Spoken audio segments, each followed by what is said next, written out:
Alright, so I just put, we're live, but I have all of our volume muted. So let's just start. Yes? Just enter your message. What kind of processor you got in your computer, Steven? Better than mine. For now.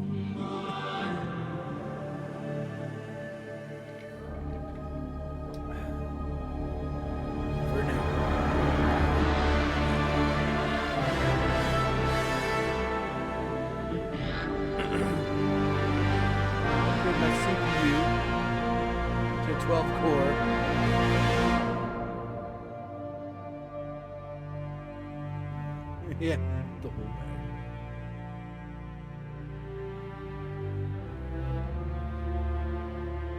Just cruising, huh?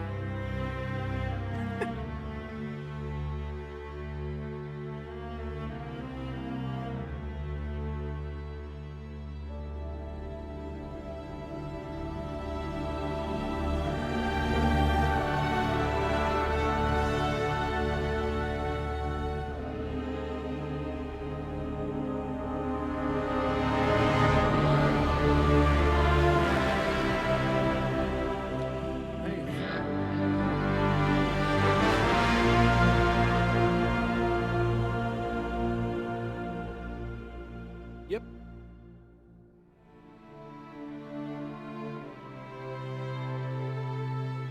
Way where it is.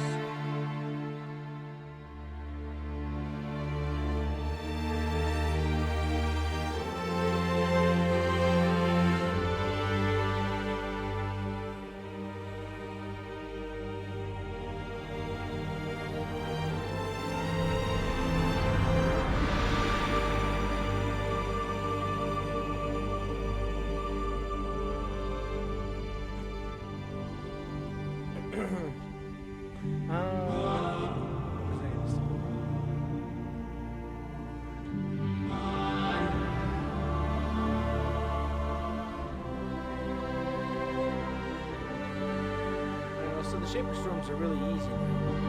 I think they're doing what?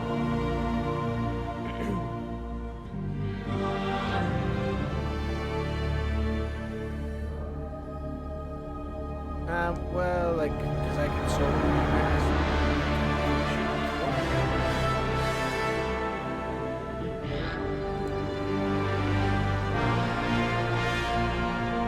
Well, yeah, so, well, and that's not the Cataclysm. This is like the free play Shaper Storms. You haven't done those yet, have you?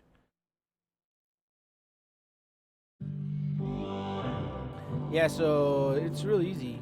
But the first chest is like garbage. It gives you just materials. And I've played it 6 times.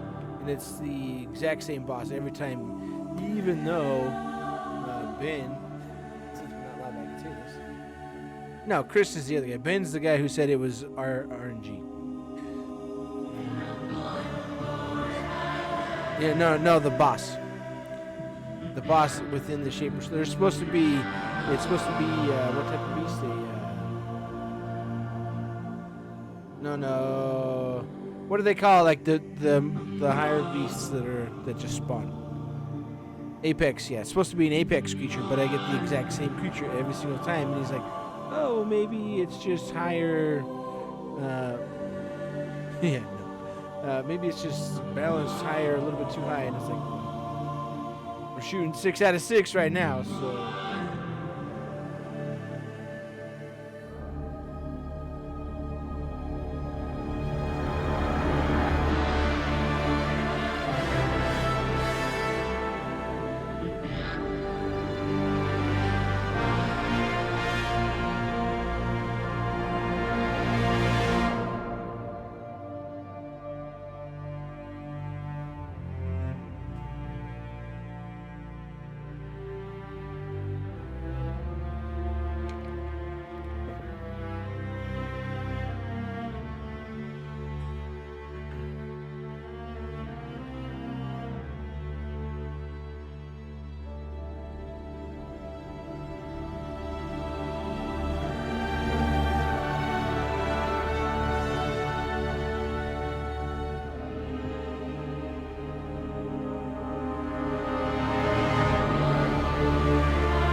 you get your graphics card put in there?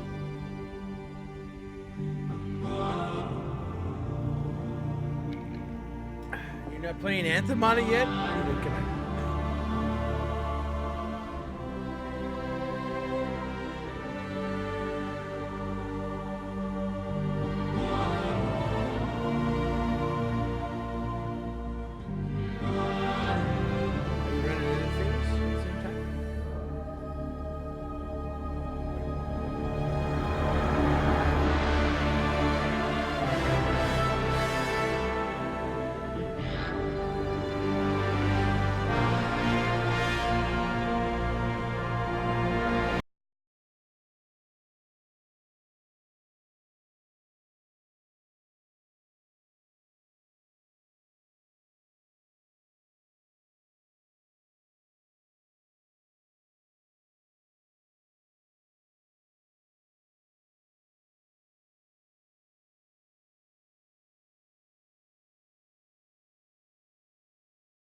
Because it is.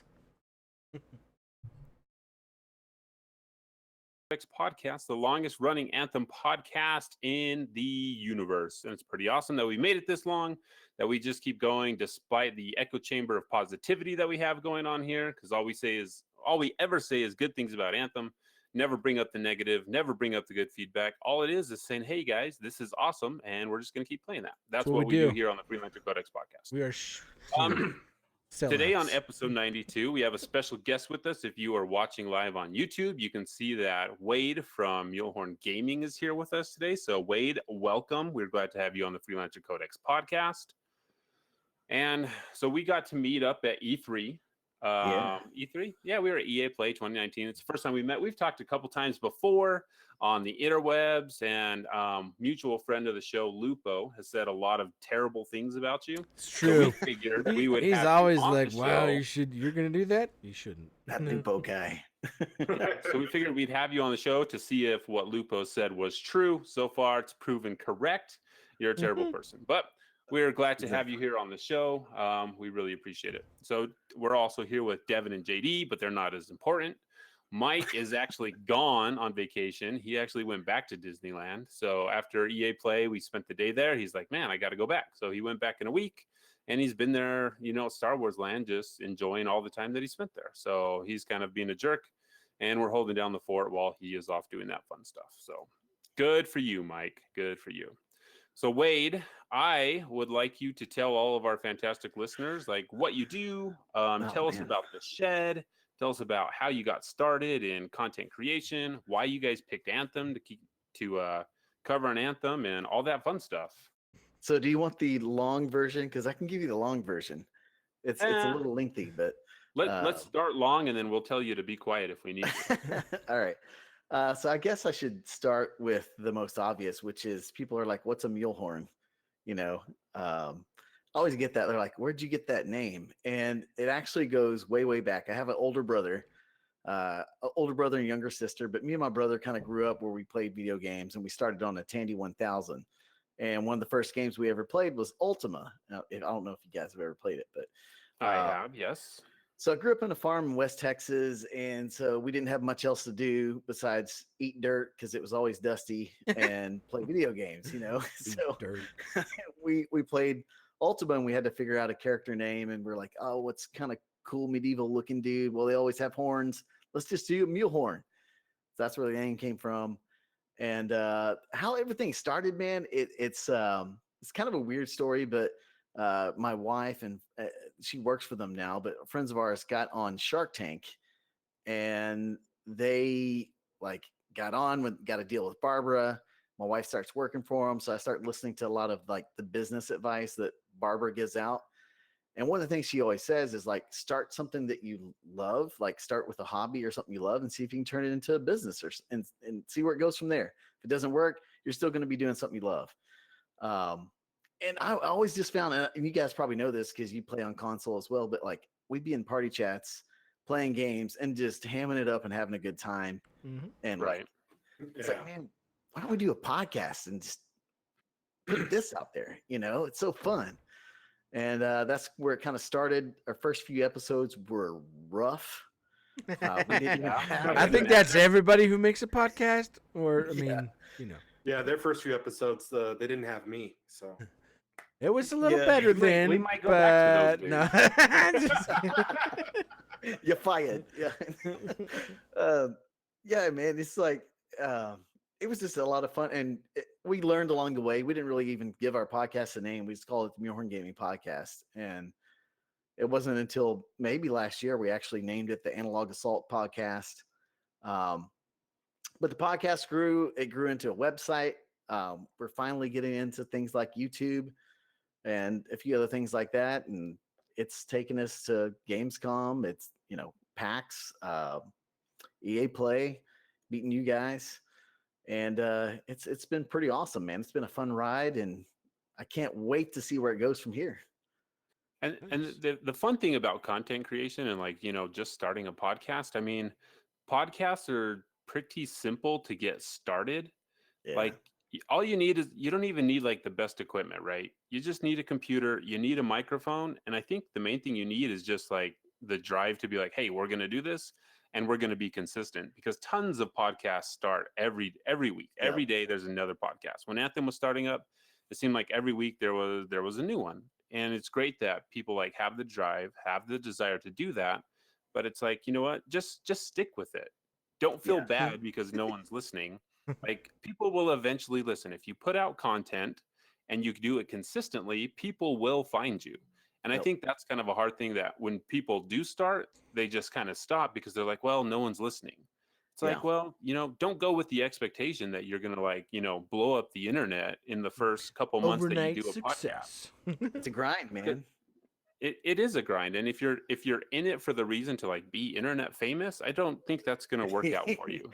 Yeah, that would take years, if it ever happens. But I mean, we've been doing it now for, I don't know, almost like 4 years, but we've slowly evolved as well, because streaming's really taken off in the last 2 years. And we met this guy named Bizzo, who's an amazing guy. He's was a partner streamer on Mixer. He created a community called The Shed, and it was like, just, you're my best friend, man. You're my brother. We just fit in really well, and they kind of helped us with streaming and getting that off the ground. And so now we actually do the podcast almost like a live show rather than just a podcast. It's kind of intermingled together. But the Shed team, those guys are amazing. They've helped so much, and I get to meet cool cats like you guys. We are the coolest of cats. So if you were to give advice to someone that's listening to the show, that listens to your community, and they're in the back of their mind, they're thinking, man, I could do this. What advice would you give them? Just do it. Here's a really, really cool story. Just do it, man. Yeah. So here's how I started the podcast, our podcast. So I didn't have any equipment. I didn't have a mic. I didn't have like a great PC, anything like that. So I just did a little research on YouTube, and you know what I did? I had a Xbox 360 podcast mic or microphone, that you could play Rock Band on. Mm-hmm. Yeah. I had an old Xbox box, so I stuck it in a hole in the Xbox box as a stand, and used that and plugged that USB mic into my laptop, and recorded our audio on Audacity and started the podcast that way. So there's really no excuse not to start. If you want to do it and it's something you love, just do it. Now, if Tony Stark can build an arc reactor in a cave in Afghanistan, you guys can start a podcast. Exactly, right? Like, and I encourage anyone that's even like has the idea, like, hey, I kind of want to do this. Like you said, just do it. Just start somewhere. The thing that I tell myself anytime that we record a podcast is like, there's so much crap out there that people listen to. Like, I can make crap that sucks, and people will listen to it because they're listening to that other stuff that sucks. So if we all make sucky stuff, people are going to listen. So that's what I keep telling myself. Anyway. We try to elevate ourselves a little bit above the suck, but yeah, you just put it out there. People buy it. It's like all that stuff you see at Hobby Lobby. Like, who would ever buy this? And someone comes along and they buy it. So just put it out there. That's quality stuff at Hobby Lobby. I'll have you know. Yeah. So anyway, let's get to a couple of housekeeping stuff. So if you have any questions, if you have comments, you can write us an email at freelancercodex@gmail.com if you have questions or feedback. If you have bad feedback, you can send that to devonnigren@gmail.com. It's true. Or you can leave us a voicemail at 505-386-7917. We will put those on the air. Use that number. It's a lot of fun when you guys call in and we get to hear that stuff. Also, really cool thing happened this week. We got a new boss, McCall. I think it's Michael, but it's like Michael. I think that's how you pronounce that. So we have a new boss, Michael. We really appreciate the support that you're giving us on Patreon. So if anyone else would like to become our boss and tell us what to do, how to do it, and what t-shirt JD should wear every week, you can do that at patreon.com/freelancer codex. He's like, wait, I didn't sign up for this. What's going on? I think I'm not I think the next Patreon boss is going to tell us that JD needs to be clean shaven every week. That might have to be a big subscription. It'll be fully back next week. I guarantee it.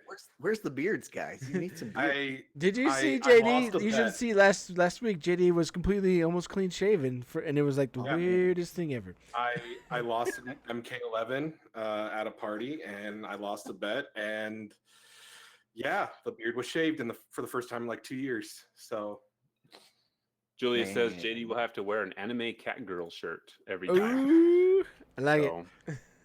And I have to buy actually one can't then. grow a beard, unfortunately. It's not in my genes. So, all right. So let's move on to all the fun stuff. We got some news, guys. So we're going to let Keanu tell us about our news. All right. I got to talk to you about something. All right. So the news that we got this week, we have several patches that we're going to talk about, and we're going to talk about some melee changes. So all these updates are hitting the PTS. We don't have any updates to the live game as of yet. I think they're really focusing down on the Cataclysm that's going to be releasing.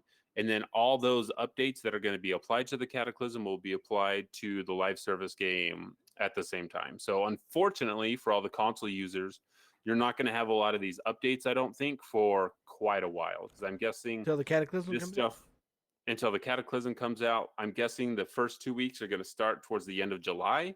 So, I mean, you maybe have 3 weeks that you have to wait. But at least we, as PC players, will get to try out a lot of this stuff. And if it's broken, we'll, it'll be broken and fixed before you guys have to see it. We're used to playing broken things on PC. That's just how PC games are. They're broken. It's true. So They're broken, and we will take that. We'll take that hit, so all you console players can be like, "Hey, this is working," and it'll be because of all that hardworking PC master race that is out there to get their frames up. You. It really is a sacrifice, to be honest. All right, so a couple things that they changed. These Shaper Storm events, based on player feedback, creatures now spawn while waiting for the timer to finish counting down.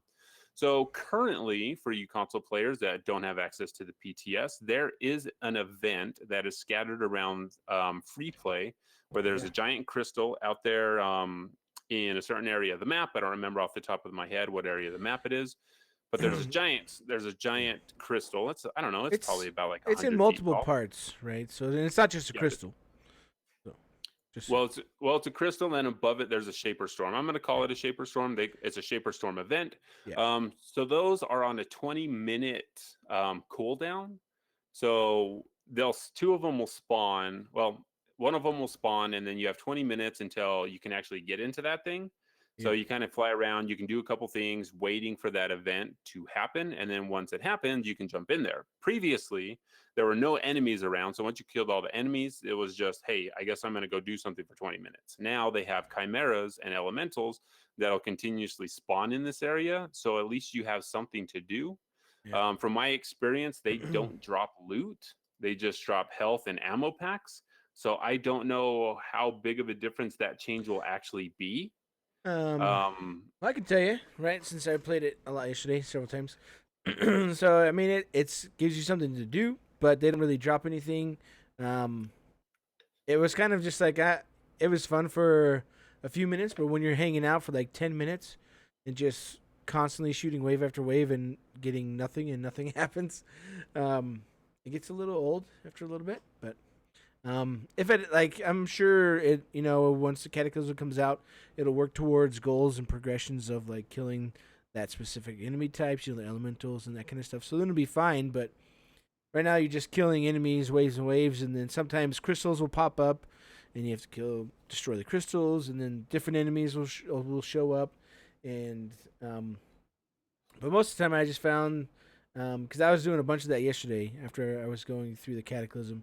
I was doing free play Cataclysm events, and I was just like, well, I'm just gonna go wait over here and go get a drink and come back. Because if you fly away, sometimes the timer disappears, so you don't know how long until. So it spawns, and you don't want to miss it. And so it's because if you fly too far, it just goes off your screen, and so you end up Right. just kind of like hanging out there and shooting these enemies that just keep spawning, but they don't give you anything. So I think it'd be cooler if they had apex creatures and those kind of things that would like drop higher tier loot and give you more to do. Besides just killing the low level enemies. Yeah, I mean, I can understand why they wouldn't put apex creatures in there because, well, I mean, they want you to be drawn towards the event, so there needs to be a reason. Right now, currently, if you go into the event, there's a chance of getting 3 chests first, and the rewards scale as you open up those chests. So, I mean, that's the draw already. But I guess just having something fun to do. I mean, if there's a timer on your map that tells you, hey, this is how long it's going to go, then you don't have to hang out there. I mean, that's that would Go do definitely some fix free it play if the events. timer was there all the time so you could see it. I mean, because you can mark it and because you can actually mark things on the map now, so you can see it and it'll give you like the cookie crumb, like you go this way and fly over there. But it doesn't have a timer, so like if you fly, like I said, if you fly a certain distance away, the timer disappears off the top right of your screen, and so I was constantly like, okay, I'm gonna go there's a world event over here, and like, okay, I have 10 minutes. Okay, let me go do this really quick and come back, and hopefully I get back in time or not, I was just like, oh, I don't want to miss the timer because one time I went away and I had like 7 seconds when I got back to it just to get in there because I was doing a world event and wasn't paying attention and I was by myself. So Right. I mean, it's the added FX that they put on those things look they keep going closer to what we saw in the 2017 E3 reveal. Oh, yeah. So they're getting larger, more effects. So that part's cool. Hopefully, eventually they'll get. I don't know if they'll ever get to the level of debris blowing around. I just don't think consoles could probably handle that. But true, they consoles are might be holding us getting back. close, so maybe next generation console. Yeah. Don't The be next hating on thing the that they console players here. Yeah, I know. PC Mule, Master thank was you for over here, being but here. Thank you for being we here. appreciate Usually Emil. it's You're all replacing JD on the podcast. I don't know if you- So the Cataclysm scoring, this is something that wasn't in place before. Like changing difficulty is now there. So if you put it on easy, you're not going to get as many points as you would on Grandmaster 1, Grandmaster 2. And I guess, Mule, I would like to get your take on the Cataclysms, on the event itself. You got to play a bunch of it during E3. You got to play a lot more than we got to play, which, I'm going to say contributed to the win that you guys had there over our team. I mean, A lot of other factors that went into play. So what is your take on the Cataclysm event? Hey. I really think it's something that Anthem needs as soon as they can push it out, because it has a lot of the things that I enjoy about games. One of those being there's a lot of puzzles, and we've seen barely a tip of the iceberg of what we're going to see because the stuff that we played at EA Play was like the first 2-week buildup. It wasn't even the stuff that'll be at week 8, when we get to see all the other cool stuff that'll populate in there and little mysteries you have to solve. So the fact that it has like those puzzle mechanics, I know most people don't like to hear this, but it does feel almost raid-esque. It feels a little bit like you'd see a raid in maybe Division or Destiny or something like that, and that you have to have some team unity. Mm-hmm. You can't just solo it. I kind of like that as well. I think overall it's something that I know that I'm going to play the crap out of it when it comes out because it's something new. And like I'm in that spot with Anthem right now where I'll say, man, I really want to play Anthem, but I don't want to log in to play it right now. Yeah. But once I log in and start playing it, the bones and the combat is so good, I get drawn right back into it. And so I just need more. And I think Cataclysm is something that will pull the players that were in the game from the original when they first bought it. It'll pull some players back. It has enough cool stuff and enough mystery that it piqued my interest. And I know for the players out there, they're just salivating and waiting. It's going to be something that they will enjoy. I will say too that I love that it doesn't really hold your hand, because the first probably 3 or 4 times that I played it, I was like, why do I keep dying? How do I stop from dying? Like, I don't know if that was the same experience for you guys, but it took me a while to kind of figure out I was dying from the storm and things like that.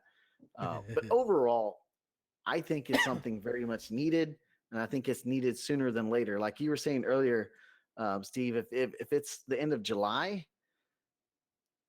I don't want to like put pressure on the dev team, but I feel like we need this like beginning of July at the latest.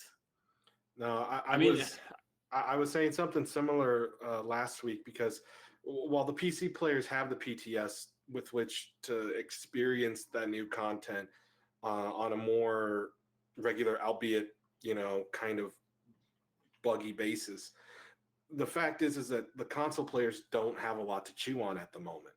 Yeah, and the like the PS4 players, the Xbox players, like, we're still here, and there's just not enough happening, because basically, while some improvements have been made, in the last month or so, there has not been enough, or at least to the same degree as putting the PTS in.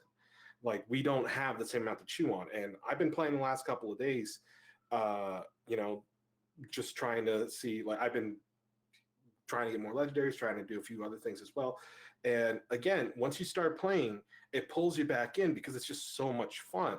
yeah. But once you've had that fun and you've done, everything that you've come to do, there's not a lot of good reasons to stay beyond that. And so yesterday and today, I played Anthem for probably a good, 2, 3, 4 hours. And then after that, I ended up switching to Minecraft or Judgment on the PS4, because I'd had my fill of Anthem, and it was time to, do other things. But there's just nothing for the console guys to chew on at the moment. Yeah, and I'm not gonna say that, hey, this is a fact, but I mean, with the amount of updates that they're pushing to the PC, because we know console patches and stuff, depending on how they do it, they have to go through certification. So I don't know how that works on a PTS on a console. I've never been on a PTS or I don't think there's ever been PTS on a console. Yeah. So I mean, that's part of the reason I'm guessing, because they've they had technical alphas, but it's true. I mean, that's basically what this is. We have a different launcher for it. So I don't know. Hopefully, they said that the PTS is going to come to consoles eventually. Hopefully you guys will get it. But then again, it's like, you're still just playing a PTS, right? It's still just for the sole purpose of finding bugs, making sure things are better. And like, even for me, like, while the PTS was out for that first week, I played a lot of it, went through the Cataclysm a bunch, and I was like, okay, I'm kind of done with this, because at some point you feel like, okay, I've tested the PTS. There's not much more I can do in there until they add more updates. You provide the feedback that you have. So it's not something like, hey, I'm going to dive into the PTS. I'm going to play the PTS for 10 hours, and I'm going to try to push the score. I mean, some people probably do that. But for me, it's like, okay, the PTS, you have a specific purpose to find bugs, figure out what's broken, give good feedback, and then move on. So at least that's something a little extra that the console players don't have. And I totally feel the desire to want something more. So that's why I bought a PC, so I don't have to feel that desire anymore. So, but one of the things that I do like about having the PTS is it seems like they're listening to a lot more of the feedback on answers.ea or whatever the website is. We're having a lot more communication there from Jesse, which has been amazing. I think a lot of that communication is something we've been asking for since the launch of the game. We want to know, hey, why are you guys making this decision? Can you explain why you made this decision? Like, what the theory behind it was? So we're getting a lot of that, which is super awesome. And we'll talk about a lot of that when we talk about the Melee stuff that they're coming in, because they dropped a lot in these last 2 updates. So a couple of things that they said, based on player feedback, notifications were added to inform the player of each tier in the when each tier of the Shaper Storm event happens. So a little bit more notification, because a lot of times when you jump into free play, you don't really know what you're supposed to be doing. And this was feedback we even gave at EA Play. It's like, hey, we need a purpose of when we go into these events. Because a lot of times, like you said, Wade, when you jump into the Cataclysm, there's no information. Yeah. You have no idea what's going on. And that'll probably come when, story and stuff drops. They'll probably explain that a little bit more. But at first glance, you're like, why am I dying? I don't understand it. So, next couple things they have. So Vara now drops loot after she's defeated. She wasn't doing that before. She's doing that now. So that's a lot of fun.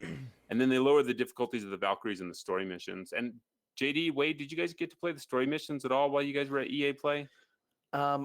So I have it on my personal PC, and I started it, but I never got the chance to finish it because dad life, 4 kids. So it's like I always get to doing something. I'm like, I gotta go do this. But I'm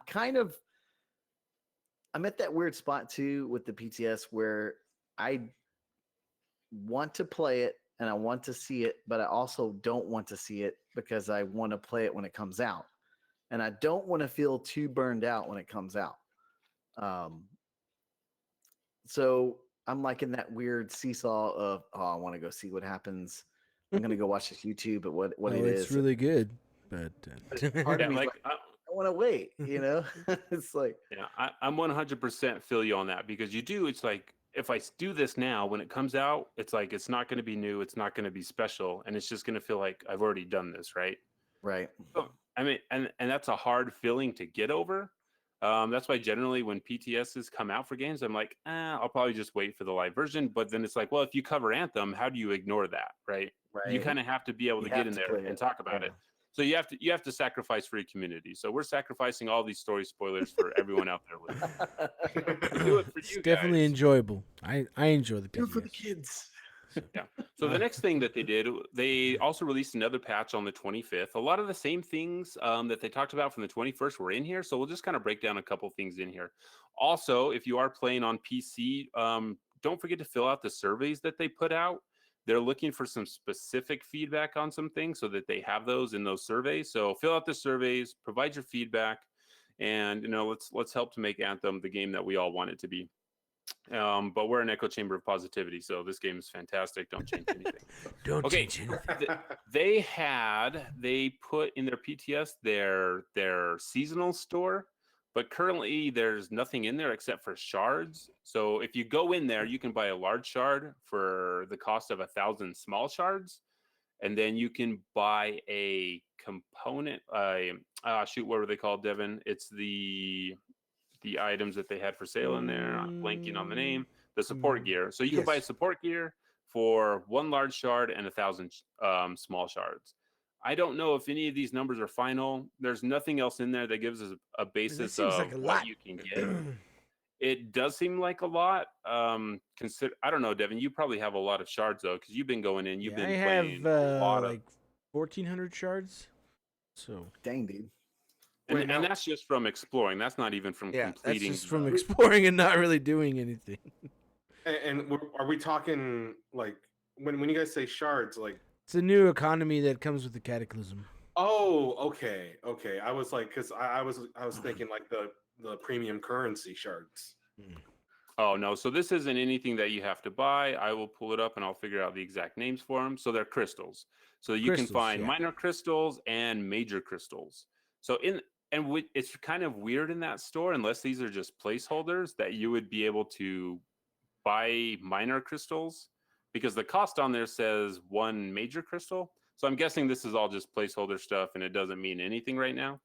But there was a post that they're going to try to update this so we can actually see what those war chests look like. Yeah. So we're just going to kind of have to wait and see on those. So anytime they put any information on the store, I get a little bit nervous, because the current store that we have, I think, is terrible. So I'm like, I really don't want this store to be terrible. I want this store to work and function and feel like the time that we are investing in it is worth it.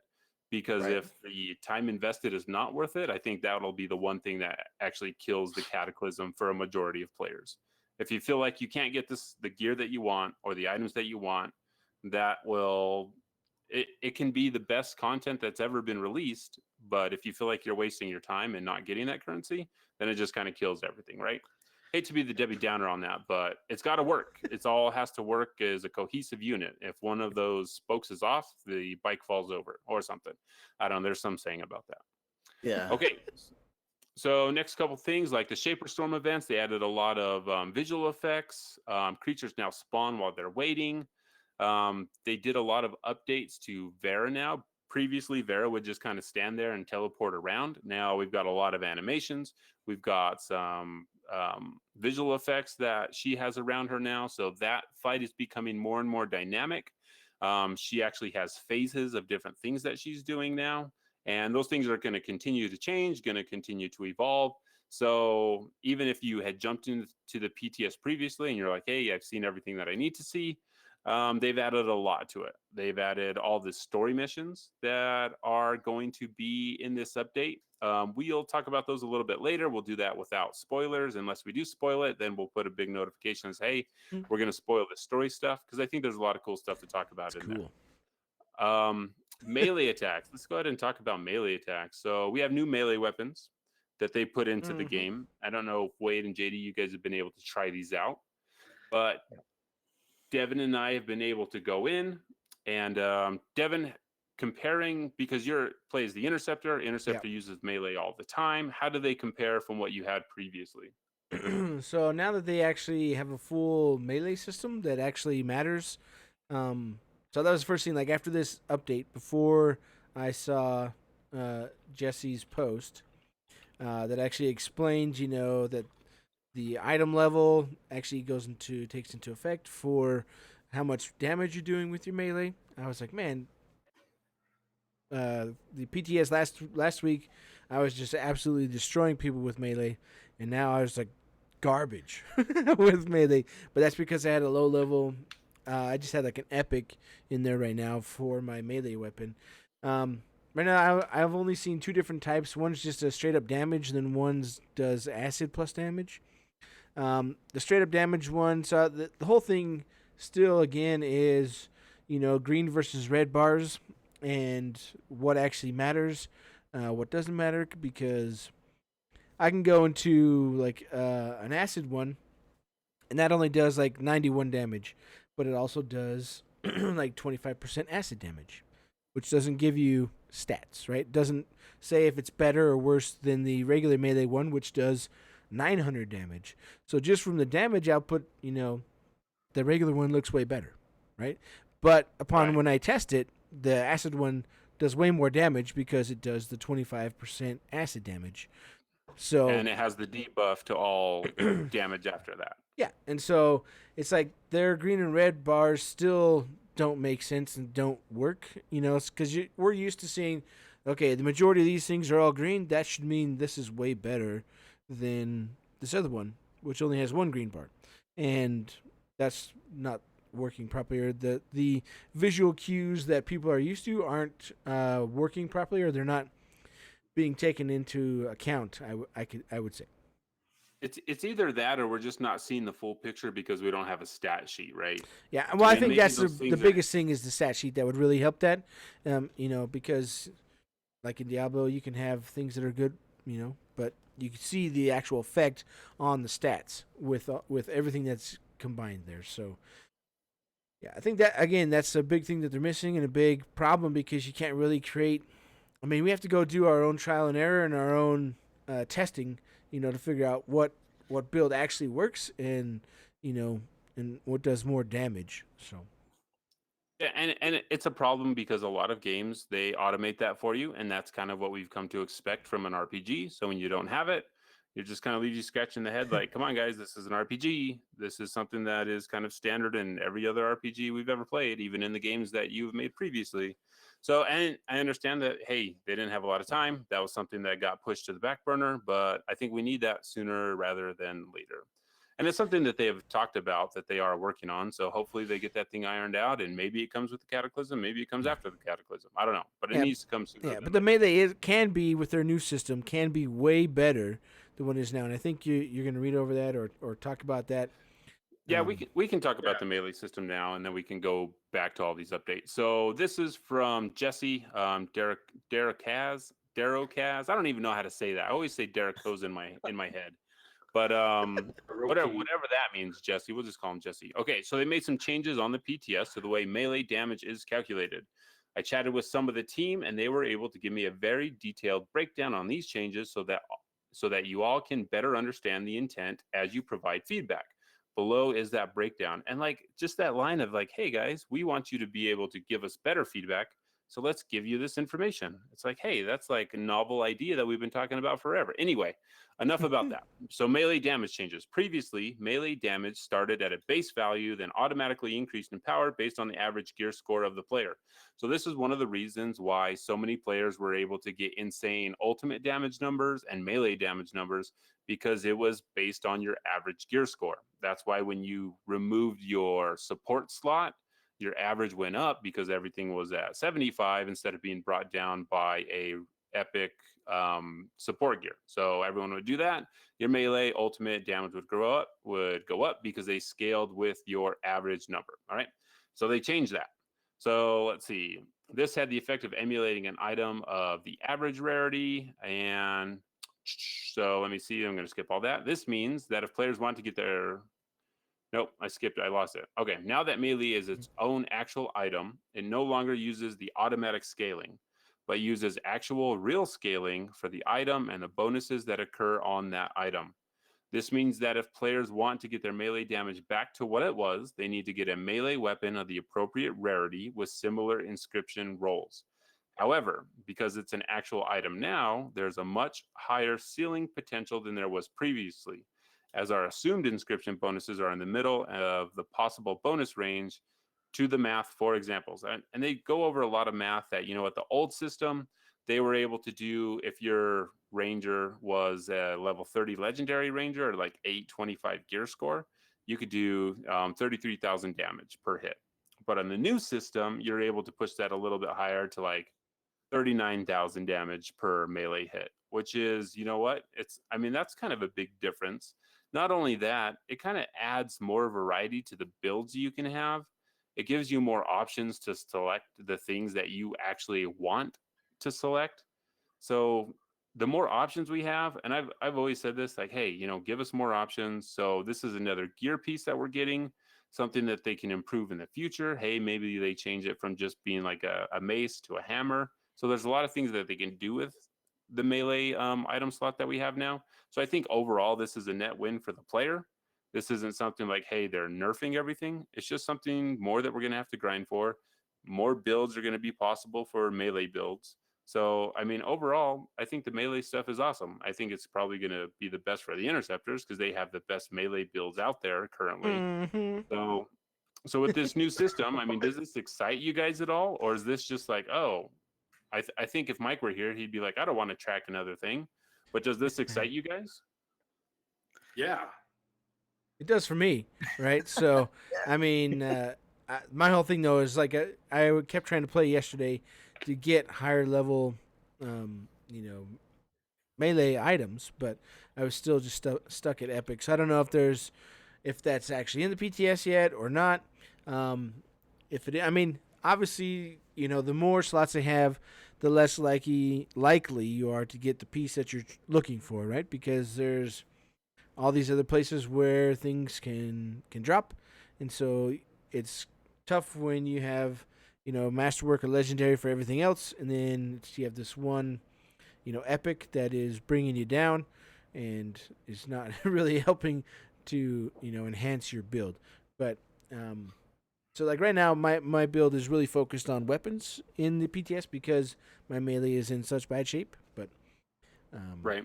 And I think when they talked about the war chest being able to go after a specific piece of gear, maybe that system will actually help us focus on what we want to get. And we'll just have to wait until they release that to see how exactly that system's going to work. Because you're right, if you can get any gear piece from any mob in the entire game, then it makes it even more of a crapshoot instead of being able to focus on, hey, this is where this drops, this is where this drops. So we'll just kind of have to wait to see. maybe they'll up all those drop rates and it'll be easier to find more gear. I'm not sure. Wade, does this excite you? Yeah, I mean, I'm glad that they're doing this because there needs to be a little bit added depth with the way you can do your builds and things like that. The only thing that makes me a little nervous is I hope they don't swing too far on the pendulum and make it to where I'm spending the majority of my time mid-maxing, because I do not want to play another game where I'm having to constantly mid-max. Oh, come You on. don't? I thought that was the point of Anthem. No, I want a I happy mean, medium, right? You don't I want a have happy to, and medium. this guy can suck, but no, Yeah, but man, like, okay, like that's one of the things that killed the division for me, right? Is like I would get this loot and loot would rain everywhere, right? And I get this loot, then I'd spend the next 15 minutes trying to min-max my gear with this new loot. And I don't want to have to do that. Now, I want a little bit of a balance there. Sure, I want some cool stuff that I can play with and do new builds and things like that. I just hope, like the pendulum right now is like on 0 and it's swinging toward getting us more customization, which is good. I just hope it doesn't swing all the way to like the 90% side where, now you're stuck min-maxing most of the game, or stuck chasing that one piece of gear that you want to make your whole build work. I don't think I'm fine with the loot chase. I'm really excited about the war chests and what all that's going to be about, because that's going to be something like the carrot that we can all chase. But as far as melee, I think it's a really, really good step. I think it's something that we can enjoy as RPG players. I also think it's something that makes me a little nervous because I don't know how far they're going to, swing on that pendulum. So Thaddeus from the chat says he sure doesn't. The rest of the squad is always checking at loot, and Mule is Mulehorn Nope. Jenkinsing it somewhere. Dude. So You sit there. Okay, that's one of my pet peeves, man. You get the loot and you get it geared up. If you sit there for 20 minutes, I'm gone. I'm not waiting for that. Yeah, we always say, hey, check your gear, level up your stuff on your own time. When we're playing together, we're playing the game, right? That's right. So, and I think the way the Cataclysm will work, if there are players that want to min-max for the sole purpose of pushing those leaderboards, they'll have the option to do that. And other people that are like, hey, I just want to go in, play, put it down on Grandmaster 2. I don't need to min-max to be able to complete this content. You'll have that option. So hopefully both types of players will get the content that they want out of Cataclysm. And so we'll just kind of have to wait and see if that's something that they'll provide for us. I see that. That's the thing. Sorry to interject, but like that's the thing is like you don't want it to be too far in one direction because then you'll be stuck doing like an event or something, and people are stuck looking at their menus when you're like, "Hey, I'm trying to finish this. Let's finish this, guys." Then you can, check out your gear and do that stuff. But I mean, right. So currently in Anthem, you pick up gear and you can't decrypt it until you get back to, you can't decrypt it till the end anyway. So hopefully we've had many of players just kind of looking at their menu all the time and not focusing on what they're supposed to do. So I feel that pain for sure. JD, what do you got? You got something? Yeah, I do. I am very excited for the new melee system, especially because especially with in combination with just the fact that you can now change what kind of effect that your melee has, like its elemental effect, whether it primes or detonates. Like now that you add in the aspect that depending on what you want to prioritize, if you want your melee damage to just be base or if you want it to be, melee oriented, this is going to have some profound effects on players' play styles. Like it's really going to like change it. Like I like Mulehorn was saying, I don't want to see people like min-maxing either, but I do want it to be a little bit more of something where it makes you think about how you're going to play. Yep. Like you think about your play style, like as somebody who mostly plays the Colossus, it's like I'm already thinking of two different ways I could go with this. I mean, if I go with my firewalls, flamethrowers, things like that, then obviously I'm going to want to have a detonating melee build focus because I'm going to be in there. I'm going to be burning people up, detonating those combos, getting the massive damage off.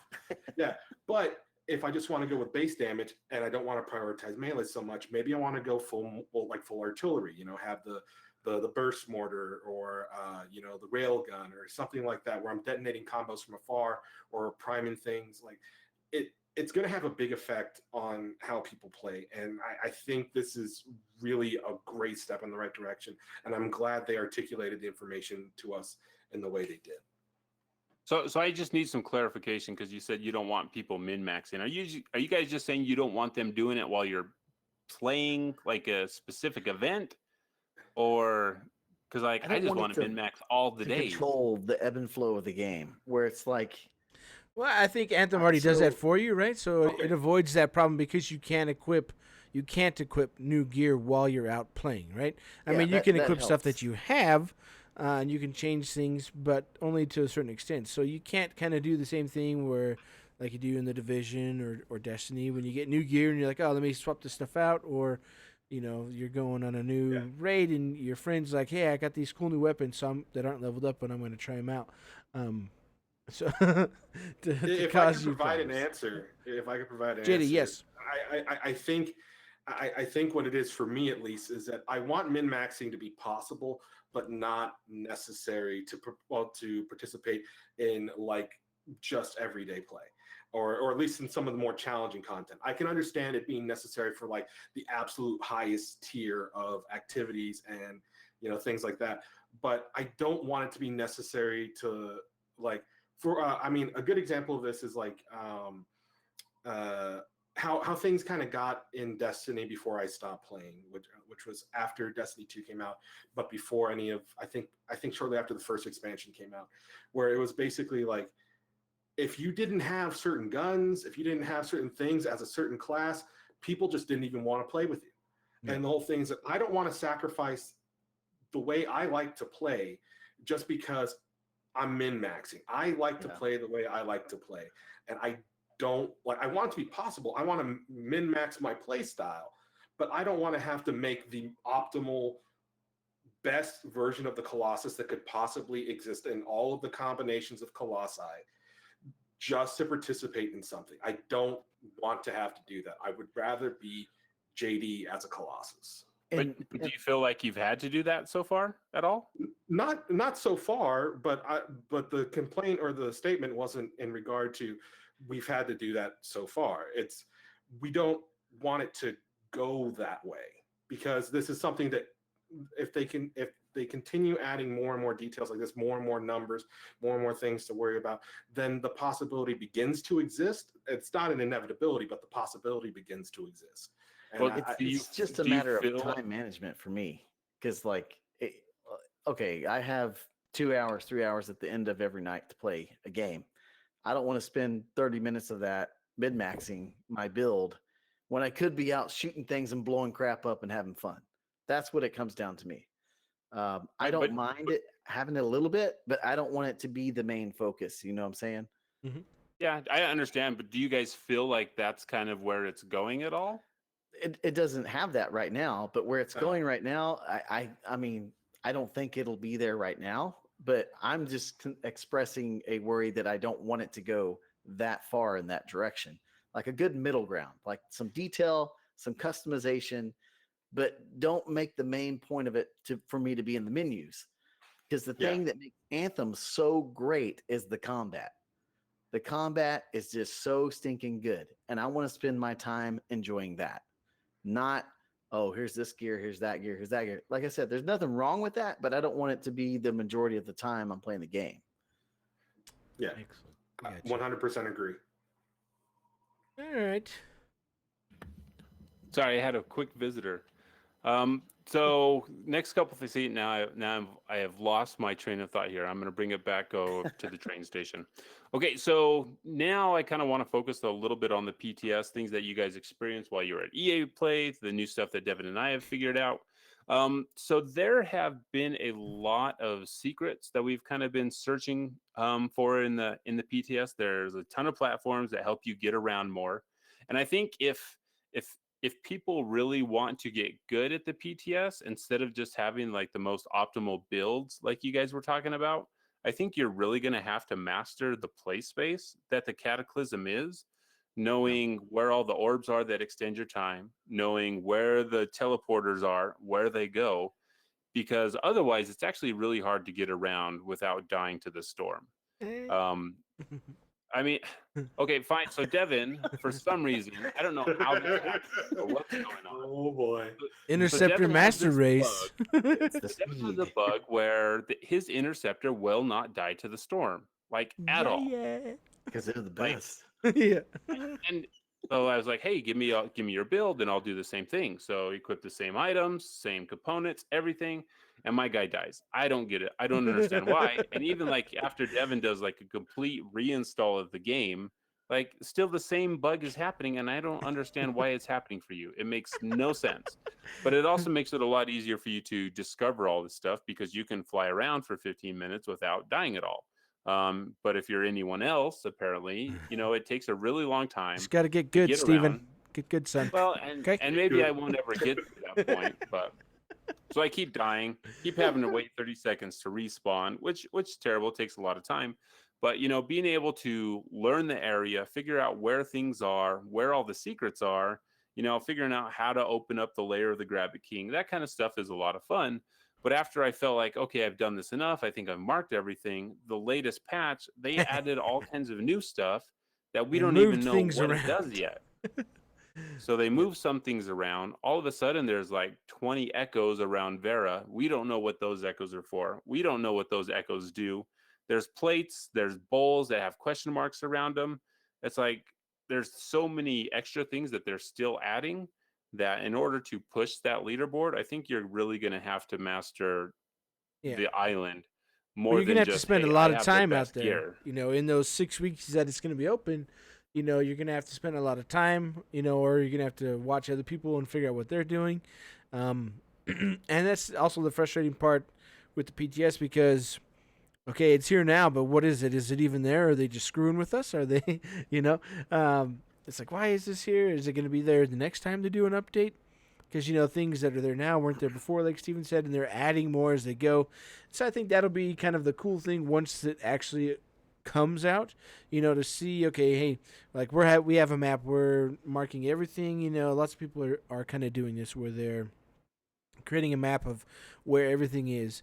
And so because I can go in and explore where everything is really easily, it's easy for me to find where they've moved echoes or different things.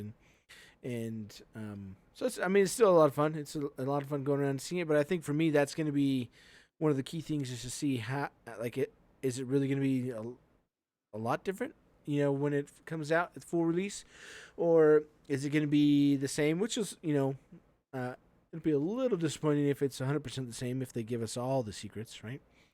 I would expect them not to release everything in the PTS so that they can hold some things back. Yeah. Because if everything's discovered before it releases into live service, that would be kind of disappointing. But I also don't remember them ever mentioning, because I know they can change it on the fly. They talked about that at EA Play With Us, saying, hey, we can move stuff around, we can activate this stuff, we can take this stuff away. So, and I'm guessing with each week to week, they will be changing that stuff just so it's not the same. But when you think about all the things that you can do, like learning all the paths, it seems like 8 weeks isn't very long for well, this and type you only have 6 weeks because 2 weeks is precursor events. And so you actually only have 6 weeks in the Cataclysm. But, granted, they hinted at, it'd be strange, you have all this content you made and then it just magically disappears afterwards, So I'm thinking it'll stay around. They'll obviously have to figure out some kind of crazy, lore example way to keep it there so you can go to the alternate reality, basically, of the Cataclysm. But like seasonal content kind of thing. Yeah, but then I'm guessing that you would have to change the enemies that you're fighting in there, because towards the end, I'm going to guess you're going to be like, hey, we saved the day and this thing is gone now. And if it were to come back and it were to come back with the same boss, if it comes back with Vera and you're like, I destroyed Vera last time, but now she's back. But I guess the Anthem can explain everything because we've got some Anthem does what it does, and it doesn't matter what you think. It doesn't care. It really does. Yeah. The Anthem is the most powerful MacGuffin ever. Yeah. I mean, it's like the Deus Ex Machina of everything. It's like, yeah, it just does it. It just did it. So I'm excited. I'm excited for the full release. I don't think I'm going to be. I mean, we'll try to push that leaderboard, but I don't think that's kind of like the focus that we have. We just kind of want to have fun, explore, and see what's out there. And you know what? I think we should put together an Anthem Premier League for the Cataclysm when it launches. Yeah. So yeah, Nice we're gonna do that. We're gonna scores. plan on doing that. I will get out some information on when we're gonna do that. I'm guessing it's gonna be around the first week or second week of August, and we'll just do a raid race between a bunch of our communities and see who comes out on top. So it's all gonna be whoever's min maxing and whoever learns that map the best. Yeah. So you guys are And screwed really, if that's you're not what going to it's gonna min be. max. No. Team Yeah. Lupo's gonna take it this time. As long as they don't Man, screw so- around. All right, that was a tight race, but just standing All around right, doing Wade, nothing. So as leader of Mulehorn Gaming and all Yeah. things Mulehorn, how disappointed are you in Lupo that he lost that race? Representing Mulehorn know, Gaming. man. Like, just be honest with us. He's not listening right now. You can tell us. It's fine. It's true. I mean, you can tell us the full story. Just the I'm four of gonna- us. I'm- Did you it have to wasn't sit his down with fault. him? I think we would have won, but our boss glitched out at the end on us. So Glitched man, out, that or was- did you just stand around and not do anything for a couple seconds? no, it got glitched out, man. It was like it weird. changed the location to where it spawned. It's true, it did. Yeah, But- so it's like, man, we could have won that. We could have won that. But it that was an really exciting fun. race. Yeah. That was definitely one of the highlights we had with Anthem so Yeah. far. All right, so really quick, we're going to just finish up a couple more things because we've almost been going on for an hour. And as much as it's fun to talk about bugs that they fixed, people can go read those. We'll put the show notes. We'll put those links in the show notes so people can access those. And you know what? If you're on console, don't even worry about it. Those will be things that you'll never have to encounter anyway. So just be like, man, thanks, PC players.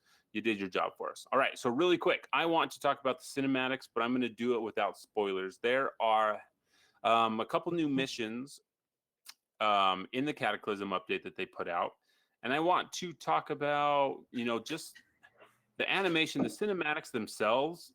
I think in this game are really, really good. The way they're shot, the way that they're directed.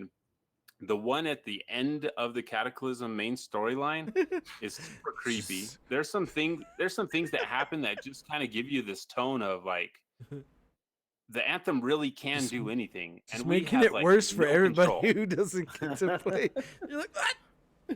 No, this is like I'm not spoiling. Steven's anything. the hype man. He's the So- sellout, hyping it up. No, it's kidding. I am going to hype it out because it's really good, and I It is think good. unfortunately I'm guessing because of the way that development went, they didn't get to put in as many cinematics as they wanted to in the game. Some of those cinematics were obviously cut, and they had to readjust and put live action stuff in them. But the way they're shot, the way that they're directed, the voice actors, they're really good. Like the ones at the end of this one is a person walking through Fort Tarsus, and there's just some narrative as this person is walking through, and it's like it gives you this vibe that it's creepy. It makes you unsettled because you're like, I don't know what's going to happen next. And it's just really good storytelling. And we need more of it. And I'm excited for the future of Anthem that's going to have this type of JD's storytelling. dying over here. I know. And I'm totally ignoring him because I know JD's going to be like, well, that's BioWare. Like, no, this is different. This is just good storytelling. And you know what? If we ever had just storylines in the fort, it would be amazing. Like, maybe it was just me, Devon, but did you get any sense of that feeling of storytelling and just how awesome those cinematics are going to be Yeah, from no, that last little bit? it was it was a lot of fun going through there and watching it, and experiencing that part of the story, and it makes me very excited for the future of Anthem and everything that they're bringing. All the new lore, all the characters that they're bringing into play, all the different things that happen. There's a lot of cool stuff in here. A lot of things to talk about once it actually comes out. I'm sure it's probably already online because you can stream the PTS and you can show that. You can probably watch it, yeah. So I'm sure if you really wanted to watch it, you could watch it. But it's never going to be as good as it is when you experience it for yourself. Watching somebody else experience it. But Yeah, no, it definitely makes me excited for the future of Anthem and for what can actually. I mean, the possibilities. I mean, it makes me think that they might have a wooden javelin. Maybe sometime. I mean, you could do anything, so there's probably wooden javelin. But I mean, don't you want could do people to think anything. that- I don't want people to think that it's like Avengers level. Oh my gosh, this is amazing. I mean, it's No, very simple storytelling. It's good though. In the fort, someone walking around, and the narration. It just brings a tone of like, oh man, what could happen here? Because it's like, oh, like this. I shouldn't say anymore because I'll probably end up giving it away. And one thing that I like about this, and I think the scale of the javelins to humans is oftentimes lost because the only time we ever see a human in a javelin normally now after completing the crit path is the sentinels that are just standing in the fort, and they're usually away from people. But during the cinematic, you actually see like a person in a javelin with the person out of a javelin actually interacting, and you get the scale of, wow, these javelins are huge. And it's very imposing to actually see someone in a javelin and feel like, okay, this is why they can survive out there in the wild, because they're in their super big, Anthem powered exosuit, so they can go out there and survive. And I think that's really cool, but it's something that, every day you're just like, oh, I'm in a suit and everything's bigger than me. So you kind of lose that scale of how big we actually are. So just a couple things I was geeking out about. So I just wanted to, really mess up JD's night and give him.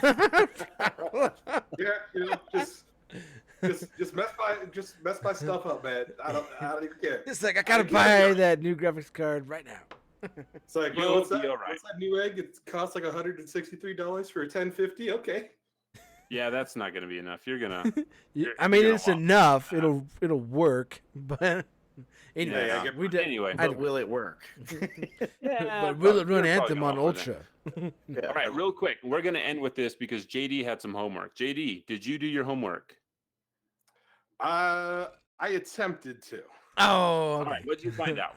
You tell me what you found out, then I'll tell you what I found out. Because the homework we gave JD, the main goal that JD had was to get his gold medal texture, and the only way to do that is to grind massive amounts of rep. So, JD, what did you find out for us?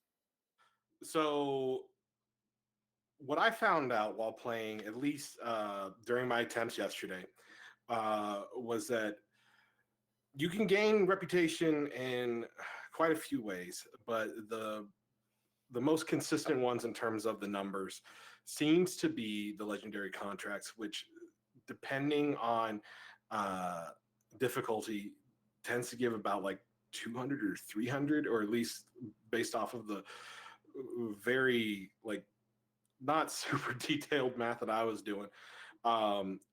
Because when you're playing, it gives you out of 150,000 for the entire thing. But the only place you can actually see the breakdown of the individual reputations is either on the challenge screen. Actually, no, I think it's just on the challenge screen, actually. So when you get the reputation, it doesn't really tell you exactly which one it's increasing. So when I would go back after matches to check to see what my reputation gains were, I found that, what was it? I think it was 5,400 for one. It was 5,700 for another. And then the lowest one was 3,000. 3,000 something. And I think I'm at like 14,700 something. I didn't write down the exact numbers. I didn't know exactly how detailed we were going to get here. But legendary contracts seem to give the most consistent amount. Small amounts from breaking down materials. It's about as far as I got. It became a pain to just have to keep on checking the challenge one every time the screen popped up, because instead of playing the game and actually enjoying the fun, I was having to go back to the menu after every time I did anything that increased reputation gains. And depending on the timing is so inconsistent on it as to like when, because sometimes you'll break the thing and your reputation will go up. Sometimes you'll break the thing and the reputation doesn't go up at all. Sometimes you'll complete the stronghold and the reputation notification pops up right at the end of the mission. Sometimes it won't pop up until after you get back to the fort. So, yeah, they definitely have some issues with how they're tracking rep. But I think so. One of the things that Tony Z. Ruiz, listener of the show on Twitter said, whatever Twinner is. Twinner. So they were running a bunch of free legendary contracts also, JD, and legendary missions. So if you run the Fortress of Dawn legendary mission, it actually gives you 150 rep for all 3 of your factions. So I think if you're lucky enough for that to be the legendary mission, if you grind that out enough times, that's probably the easiest, quickest way to get it, because then you're getting triple the amount that you normally would.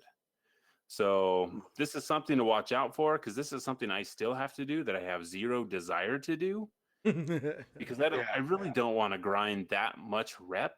And it really boggles my mind that they haven't said anything or adjusted that amount of rep. Even after how many days we've been playing it, the games have been out for 132 days. It would be nice. It would be nice if they could start instituting, and I think we might have mentioned this on the show a couple of weeks ago. It'd be nice if they instituted something like a double reputation day, or like events where, like this weekend completing world events gets you double reputation, or the fort is short on this particular material, so triple reputation gains for gathering this material. I got 1 million. Here you go. Yeah. I mean, but the whole thing is that they could be doing something to make the gameplay feel a little bit different. I know a lot of people would go particularly crazy for some kind of weekend where you get double the coins. That would be nice. That would be Those really things are nice. impossible to do. But the reputation thing, I feel like that's the only thing that we have that's still EXP, kind of in a very rudimentary sense. But having a double reputation weekend, or a reputation boost, or I would like to see that, because right now, what was it? Somebody, I think it was a couple months ago, somebody on Reddit got the gold, and somebody calculated how long you had to play Anthem per day up until that point, and it was something. It ended up working out to about 15 hours a day. Yeah, it was, and that's insane. And mind you, this is a couple months ago. The numbers are surely different now, but that's a lot. 150,000, especially to unlock the ability to craft masterwork components that are of no value by the time you can craft them. So yeah, by the time you get there, you're probably going to be maxed out. By the time I get there, I'll probably have all legendary components. And that's saying something. You will, JD. That's saying something for JD. Well, you can't get a legendary. I know what I said. That's how long. But I mean, Wade, if you're doing this, then your team isn't min-maxing. So maybe you got to get the shed on earning this golden texture here. They'll spend a lot less time min-maxing. So Dude, if they just give me stuff to go run around and blow crap up, I'll get it fast. You'll get it all from. Yeah, and it also just kind of blows my mind that we haven't had any of those weekends. Every other game does it. Hey, here's your double rep. Here's your double XP. It's not something new. So I'm not a programmer. It's not my job to figure out how to do it, but I assume that they could do it if they wanted to. So, hey, who knows? All right. I think that is going to exhaust all of our topics. We'll put the rest of the patch notes onto you guys could go see those patch notes at, what's the website? EAAnswers.com. Something like that. It's all under their PTS stuff. So before we go, though, Wade, I would like for you to tell all of our chat that's been hanging out with us, where they can find you on the Twitters, on the social medias, everywhere you can be found. Yeah, man. Pretty much anything Mulehorn Gaming. So Twitter at Mulehorn Gaming, mulehorngaming.com. You can find us there. Our podcast is the Analog Assault Podcast. Extra kudos to you if you can figure out who does the voiceover for the intro. But yeah, that's pretty much it. Well, we appreciate you coming on. It was nice to meet you over at EA Play. So hopefully we can do this again. And, hey, we'll get another Cataclysm race going on, and you guys can represent and see if you can come out on top this time. Bring it. All right, chat. We appreciate you all hanging out with us. We might hang around for a little bit after this. If you have any questions or any random things you want to talk about, we may talk about that stuff here on the air. So until next time, there's a Shaper Storm on the horizon. We'll see you on the other side. Later. There is a button here. There it is. Thanks for listening. You can find us on Twitter at Freelancer Codex, on Facebook at Freelancer Codex, or through email at freelancercodex@gmail.com. Join the Discord through the link provided at freelancercodex.com. Our show will always be free, but if you'd like to send some support, you may do so at patreon.com/freelancercodex. Our individual Twitter handles are at Stephen Lamson, at mlamson25, at Neverfear, and at JD the Joke Dealer. Freelancers, it's time to get to work.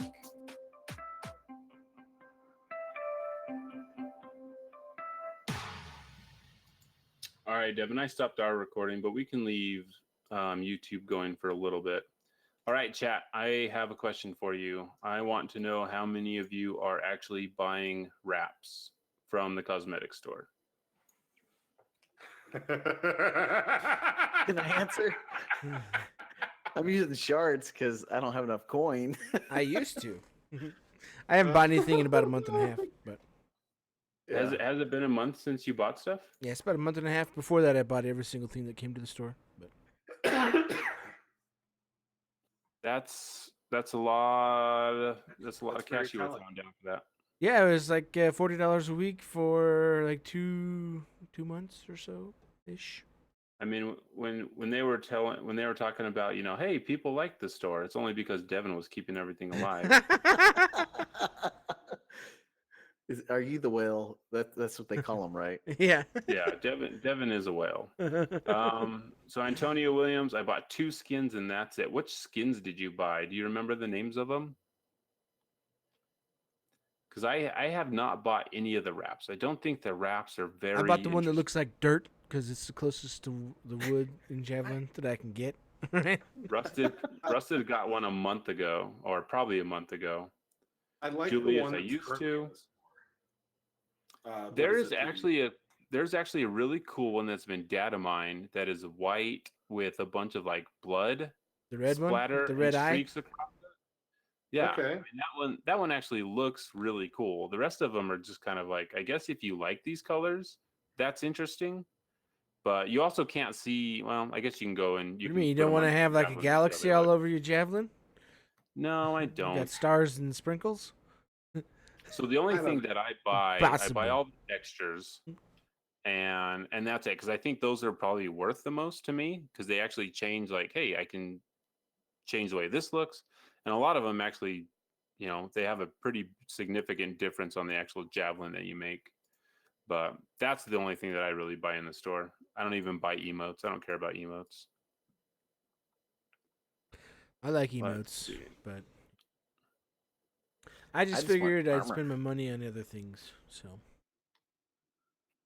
Yeah, and there is a lot of armor that's been data mined that has not shown up. I don't know if they're just I don't know what they would be waiting for. Well, there's the one that was shown in Cataclysm?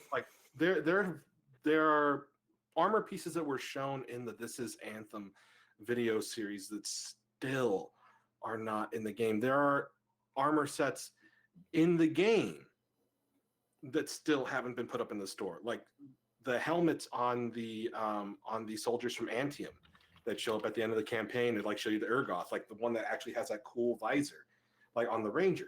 I've been waiting for that. It's not there yet. It hasn't shown up yet. The helmet that you get after the tutorial, where is that?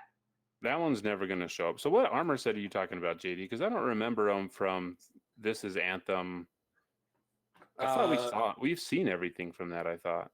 No, we haven't. Well, actually, I would say that we have seen it, but they have not all of them have been offered in the store yet.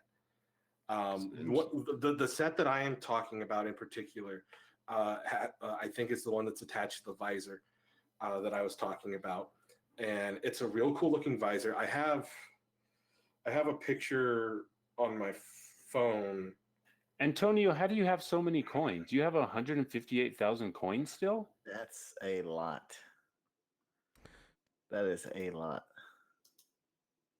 Julius, the art book is amazing. They have so many cool things in there, like the so many cool concept things. artists. It's like, why isn't this in the game? I don't understand.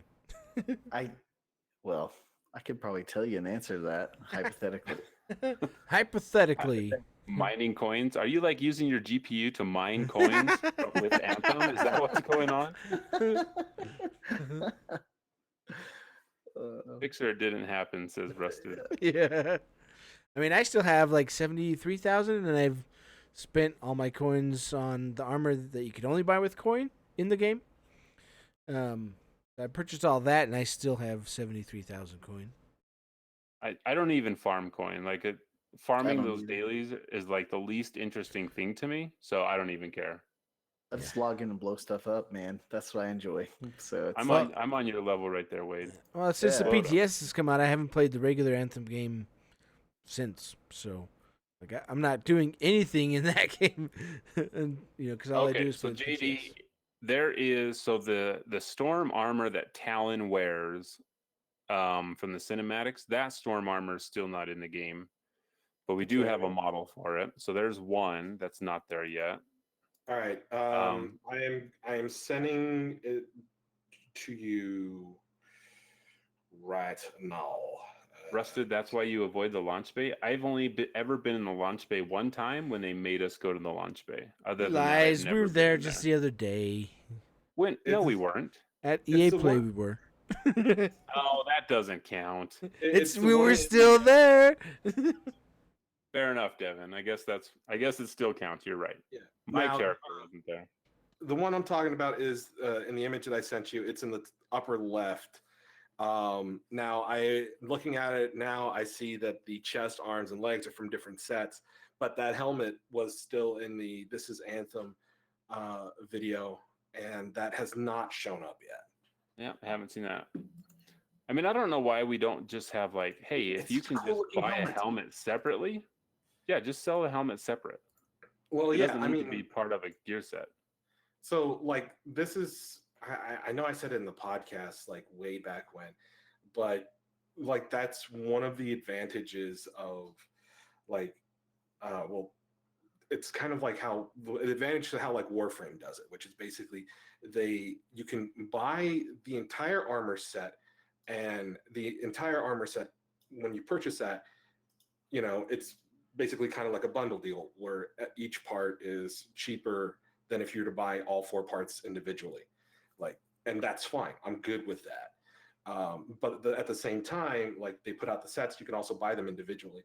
And what was really helpful about that was that the Warframe devs ended up using that information, seeing like, okay, what kind of shoulder parts are the most popular? What kind of leg armor is the most popular? What kind of chest armor is the most popular?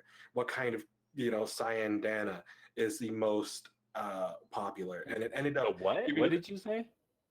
the cyan dana. It's basically a cape or a jetpack or wings or it's something. But either way, it started giving them like an idea of like what art styles were popular. What did the players want to see? Like it gave them more detailed information on like what was selling, what wasn't selling. And it's like, for example, like I like a lot of the Ranger armor sets that have come out, but a lot of the legs are really thick. yeah. Like Looks they're like all really you did with bulky. squats, bro. Yeah. Don't skip leg day.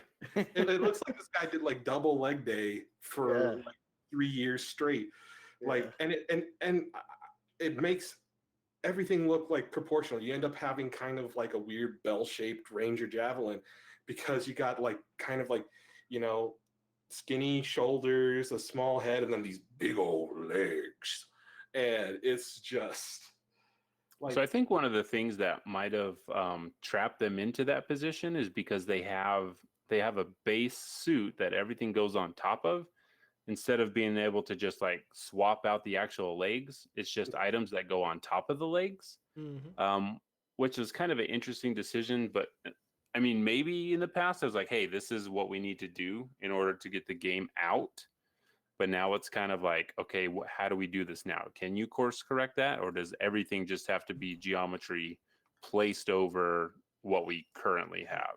I don't see why it would prevent them from being able to sell their armor individually. But I mean, in terms of like the thing is that there are other leg armors that are available that look good and are not as gigantic as they are on some of the Ranger legs. And it's like particular sets, like what was it? I forget which set it was, but was it the Reaper set? Which one was one with all the pouches? Yeah, they're just showing off the that's- hit up leg day every day. Yeah. That's the Soldier of Fortune. Is the one with all the pouches. So Julia says, let's talk about the lack of interceptor armor. I know. Oh. It's really weird because of all the armors, I think the Interceptor actually has the coolest armor set, the one that looks all robotic and very like Gundam-esque. But it is weird that they're just kind of like, yeah, we're just going to keep putting out all this other stuff, and the Interceptor's not going to get. Well, the Interceptor was Any what of they it? worked on was last, the last- right? So Yeah, it's the one I that know. worked on last. so they have the I know, least. but But I mean, it takes what, like 2 days to make new armor? Come on, right? yeah, maybe like half a day, Push a button, guessing. man. Obviously, Easy button. flip the switch. Yeah. It makes itself. Yeah. Pretty much. So I don't. Yeah, it's just kind of weird that the Interceptor. I don't know. Julius, of course, I love my Chungus. Okay, I play the Colossus. All right, I am all about being an You know, absolute unit.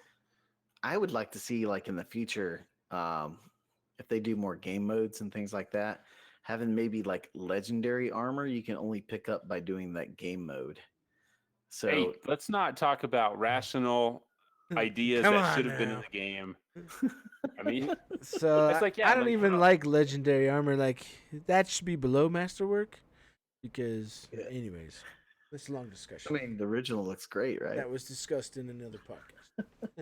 I mean, I agree. Like, hopefully, the armor that they showed off, like the game changers were able to show off, that's gonna actually be like, hey, you beat the Cataclysm. That looks Here's an armor cool. set for Yeah. beating the Cataclysm. That And makes sense because you Again, did something. I hate to sound like a broken record, but I unfortunately, hate it when do you a sound lot like of time. too. But again, like one of the ways how like Warframe. Don't you dare avoids the say problem- Warframe, JD. Don't I- talk I about say Warframe. I am This saying is not a it. Warframe Okay, podcast. I know it's not, but Always you know get that what? one. It's a Where'd you get good that? example. Out of all the games, it's been around since before Destiny. It's still going strong. It Like, wasn't out there's a before lots of- Destiny. Yes, it is. Yes, it was. It totally was. Go Oh, ahead. it might have been on PC. It was on PC first, and then on consoles was, I believe, around the same time as No, the because Destiny it released with the PlayStation 4, Yeah. and Destiny was on the On the 360. 360. Yes, but Warframe launched before it came on PS4. It was on the PC for like a Yeah, it couple was of on the years before PC for a while, that. Yeah, and then they signed Okay. with Sony but because Sony So money it had was it. on They're there like, for- yeah, Just it's so I can money. stop hearing about Warframe. And either Epic way, Games is the new Sony, right? They money had people for exclusives. the way how they kind of avoid having problems.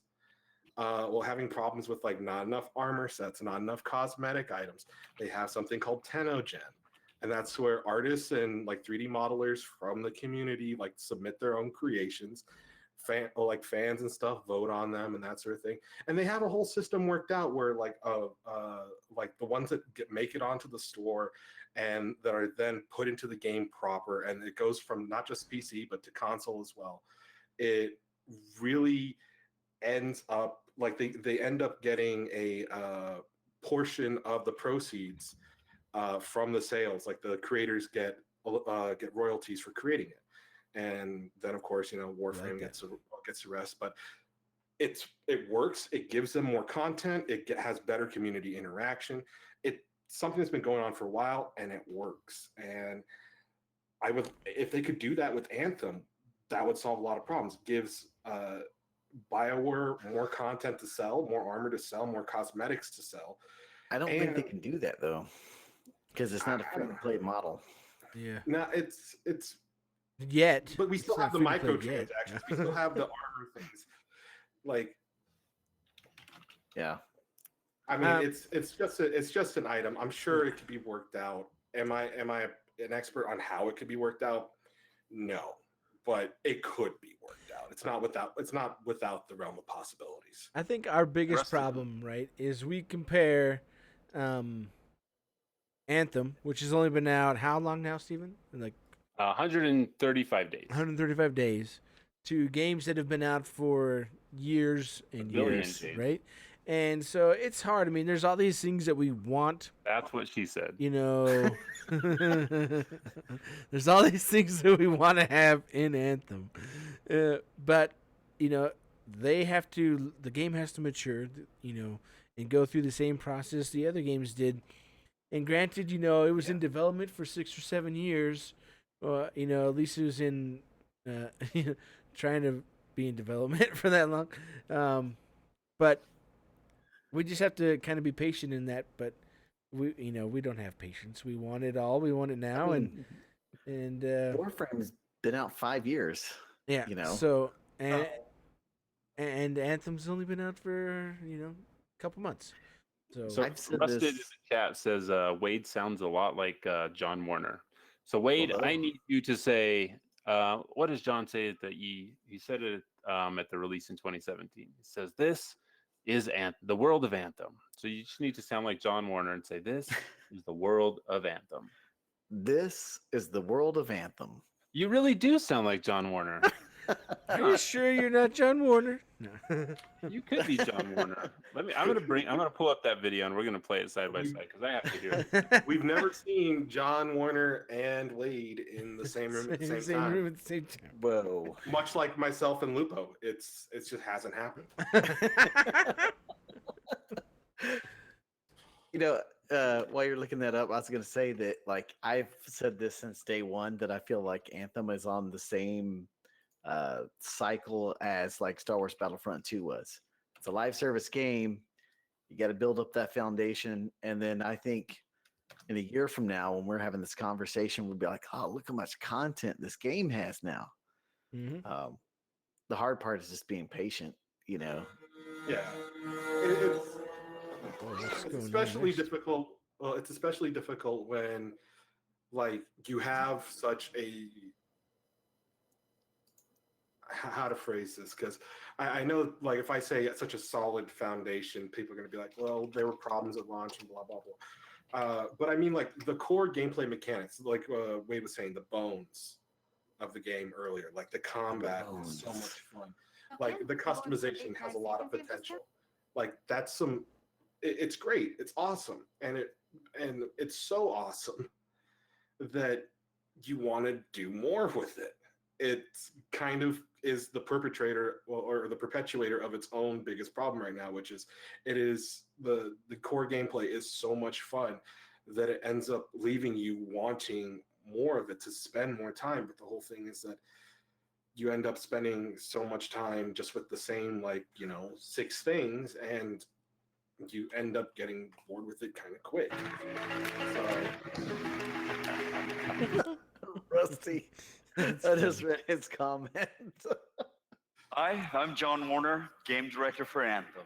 All right, now you Hi, got to say I'm that. John Warner, game director for Anthem. This is not John Warner. Can we clip that? That would Here's be the world hilarious. premiere of Anthem's gameplay. Here's the world premiere of Anthem's gameplay. You really could. Like, if you squint your eyes a little bit, yeah, I can get Take that. off your glasses. You could be John Antonio says, Warner. Here's the world premiere of Anthem's gameplay. Antonio says, I'm curious, why would they not use the Unreal Engine, and why they didn't have more of dev assets that were more human intervention versus, oh, let's make them wait because some other games are. Okay, so I think one of the big issues, Antonio, that they had is that a lot of their senior team that were working on these things, they had more experience in Frostbite. And I think one of the things that happens in game development, I'm not a game developer, so this is just from what I hear and from talking to people. That's kind of what they went with, because that's what they knew in the amount of time that they had. So if they were to say, hey, let's start up this new engine, I don't think we wouldn't have what we had in the amount of time that they had to build it. Yeah. I think that's just where they had the skill set. So that's why they went with Frostbite. Well, it's also rumored they lost all their best Frostbite people to the FIFA team, because EA basically just stole them and, like, look, we know you're working on Anthem. I mean, this is all rumor, hearsay, right? Yeah. We know you're working on Anthem, but we're gonna take your best Frostbite people and put them on the FIFA team because FIFA makes us a lot of dollars. Yeah. All And the that's dollars, really. and honestly, I mean that's saying FIFA is more important. And obviously, from a business standpoint, it is because it makes them. I mean, it's Yeah. the biggest game in the world. It's one of the But big titles. the biggest yeah. franchise in Um, the world. you would think So- they already have people that do that, and don't have to steal from a developer that's trying to create a new IP, but they run the company, So- not me. So So the way I understand it, especially because I've been following BioWare for a long time. Have you? Shepherd. are you sure? So Rex. the big thing Gary? is, well the big Jared. thing is that there wasn't any kind of like a lot of people have said that there was a mandate. It wasn't a mandate so much as Who like went on a really, mandate? really strong. Two men want to go on a date, JD. It's fine. It's fine. All right, Go on a JD, it's fine. No one says they can't go on a mandate. Sorry, you can So- continue with your thought. I'll stop interrupting you. Maybe. The way I understand it is that a lot of people think that EA had this like mandate to like force all of their developers to use Frostbite. There was a push, but it was never like, from what I can tell, fully like forced on anybody.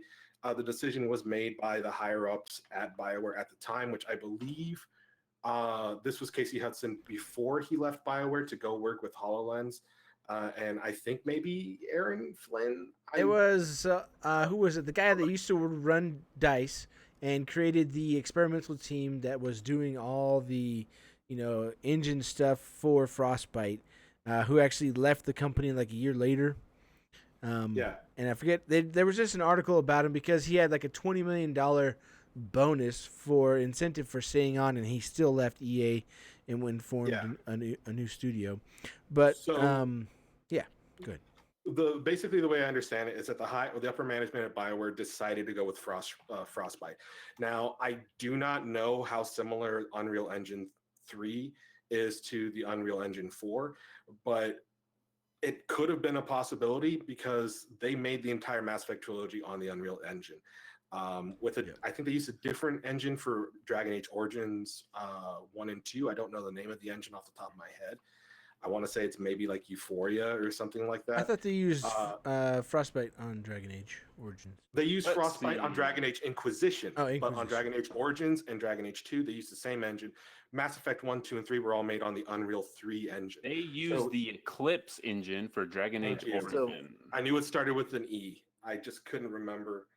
But yeah, if Unreal Engine 4 is really similar to Unreal Engine 3, that could have been a possibility, but I believe it just has to do with the fact that BioWare at the highest levels decided to do Frostbite as kind of like they just joined, well, they were new to EA and they wanted to be company men. And they just made the decision that would please the higher ups because then they don't have to pay any fees or licensing fees to Epic or whichever, or Yep. I don't know. Yeah, it's epic. It's epic. I'm gonna just say this because I am a huge Mass Effect fan and played the crap out of that game, especially Mass Effect Andromeda, that most people didn't like. But I think the reason love why they Andromeda. use Frostbite is because Andromeda is on Frostbite and they can reuse assets. And that's just simply the way business is. Because if you look at a lot of the movement in Andromeda, it's very similar to Anthem. Mhm. Yeah. And I think what they probably did is said, hey, we can cut a little corner here with having existing code, throw it and build it into our game. Same engine. Let's do it. Well, here's the crazy thing, Wade. I don't know if you knew this or not, or if you know this, but a lot of the resources that they made for Dragon Age Inquisition, which was their first time using the Frostbite engine, were directly implemented in Mass Effect Andromeda. Oh yeah, yeah. Like that was their intention from the very get-go, that they Reuse basically, those assets. yeah, they were like, and that's why I'm kind of like, I You're kind of saying have like BioWare theories are in my cheap head. SOBs? Is that Like that's why I kind of think that they have some like who some wants to interesting make new things stuff? up the pipeline, because there are assets in in Anthem that if they get reused, I could very easily see like a Jade Empire sequel, because there's a lot of like Eastern architecture, and like there's Chinese lion statue, like lion dog statues out in Bastion. I don't know if you guys have seen those, but they're out there. Yeah. If they made a Jade Empire sequel, or if they're even just like playing around with the idea of one, like there are assets from Anthem that they could just totally Yep. and I mean, that's- every I mean- game, every developer does that. I mean, Yeah. it just makes sense Yeah. to reuse assets where you If can. you have So good it's not code, like don't throw it away. I feel like Anthem, and I hope this doesn't get taken the wrong way, but I feel like Anthem it might probably be will. a very, Let me record it. I feel like Anthem will be is kind of like a very cleverly disguised trash can of sorts. Wow, that's Like, totally that's- wow. What? A disguised trash can. What? Like, okay, so It's not if the you- trash I'm can you're John, looking and I for. don't agree let with me this elaborate. Let me elaborate. Okay. No, I'm glad this isn't on the show. 'Cause, I mean, It'll be on like, next week's episode. echo chamber Like- of positivity. Like the art of Anthem says that like the entire concept behind Anthem, or at least like at the beginning, was that it was basically in this like Bermuda Triangle of space, right? Now we know like from different things that like there are things from the Dragon Age universe that came from Anthem, that came from the world of Anthem, right? Or that made, and there are things, vice versa as well. There's even like the conspiracy theory on the internet of after That's a the conspiracy theory, JD. hang on. Let him finish. Unfold. Let's see Really? how he goes with this. Okay. There's a crazy theory out there on the internet I'm that listening. where Joker and Edie ended up at the ending of Mass Effect 3. If you go back and watch the Mhm. watch it, end cutscenes after that, was actually Bastion. And like you go back, you watch the clip, like it looks very similar. There's even like a lot of like the sky is kind of the same. I haven't done like a one-to-one comparison. But blue sky? No, it's the number of planets in the sky, Steven. It's the number of planets in the sky. Is there two? 'Cause- Yeah. That's a little Yeah, reach that's- for me. I mean, yeah, it is a little bit of a reach, but like the idea of a game, or at least a world setting that basically allows them to basically throw in half-finished or unused concepts from games that never really made it off the ground, and kind of just like chuck them into this place where it's like the Anthem creation basically allows for anything. So it's like they don't even like you don't Wooden have the rest of the javelin? world. Hmm? You don't have the rest of the world that this concept was supposed to be a part of. You just have the thing that ended up in Anthem. So you basically have these like cool ideas that are basically just thrown in from other series, other concepts, and that sort of thing. Like the Black Emporium is basically from Bastion. Like there are, and then like you just have humans that we don't know if they originated on the planet. We have things that just showed up there. Like we have regular old turtles, but like alien creatures, like those. I think it is exactly what they say in the book, which is like the Bermuda Triangle, not necessarily of space, but like maybe of the multiverse. I don't know. I think they just keep it open ended because it's a live service game, so they can kind of take it where they want. So not necessarily a trash can, but like the Bermuda Triangle. Yeah, I mean Bermuda Triangle. Like what would you call? What was the name of that planet in Thor Ragnarok? Sakaar, where basically like all the portals like ended up being there. Yeah. Like The from like Devil's all Anus? over the place. Okay, so trash can was probably the better thing to say there. I don't know. Trash can, devil's anus. I don't know. Which one? I think you want it to be connected, but I don't think it's connected. It's just an idea. I'm not saying it is. I'm not saying that's I think necessarily what I You want. kind of said it Fan was. service. I've BioWare likes had to- I've had the thought that that's what Yeah. it might be. You It's know? fan service, man. BioWare's always had a little bit of crossover just to please their fans, Oh yeah, like the ogre from Dragon Age in what's its name? His mansion, Carl. Carl. His name wasn't Yeah. Carl? You know Wade, the Kasumi mission. Yeah. Oh, yeah, the Greg? Kasumi mission. Yep. Gary Gooney. Yeah, you can go ahead and sue me, all right? 'Cause-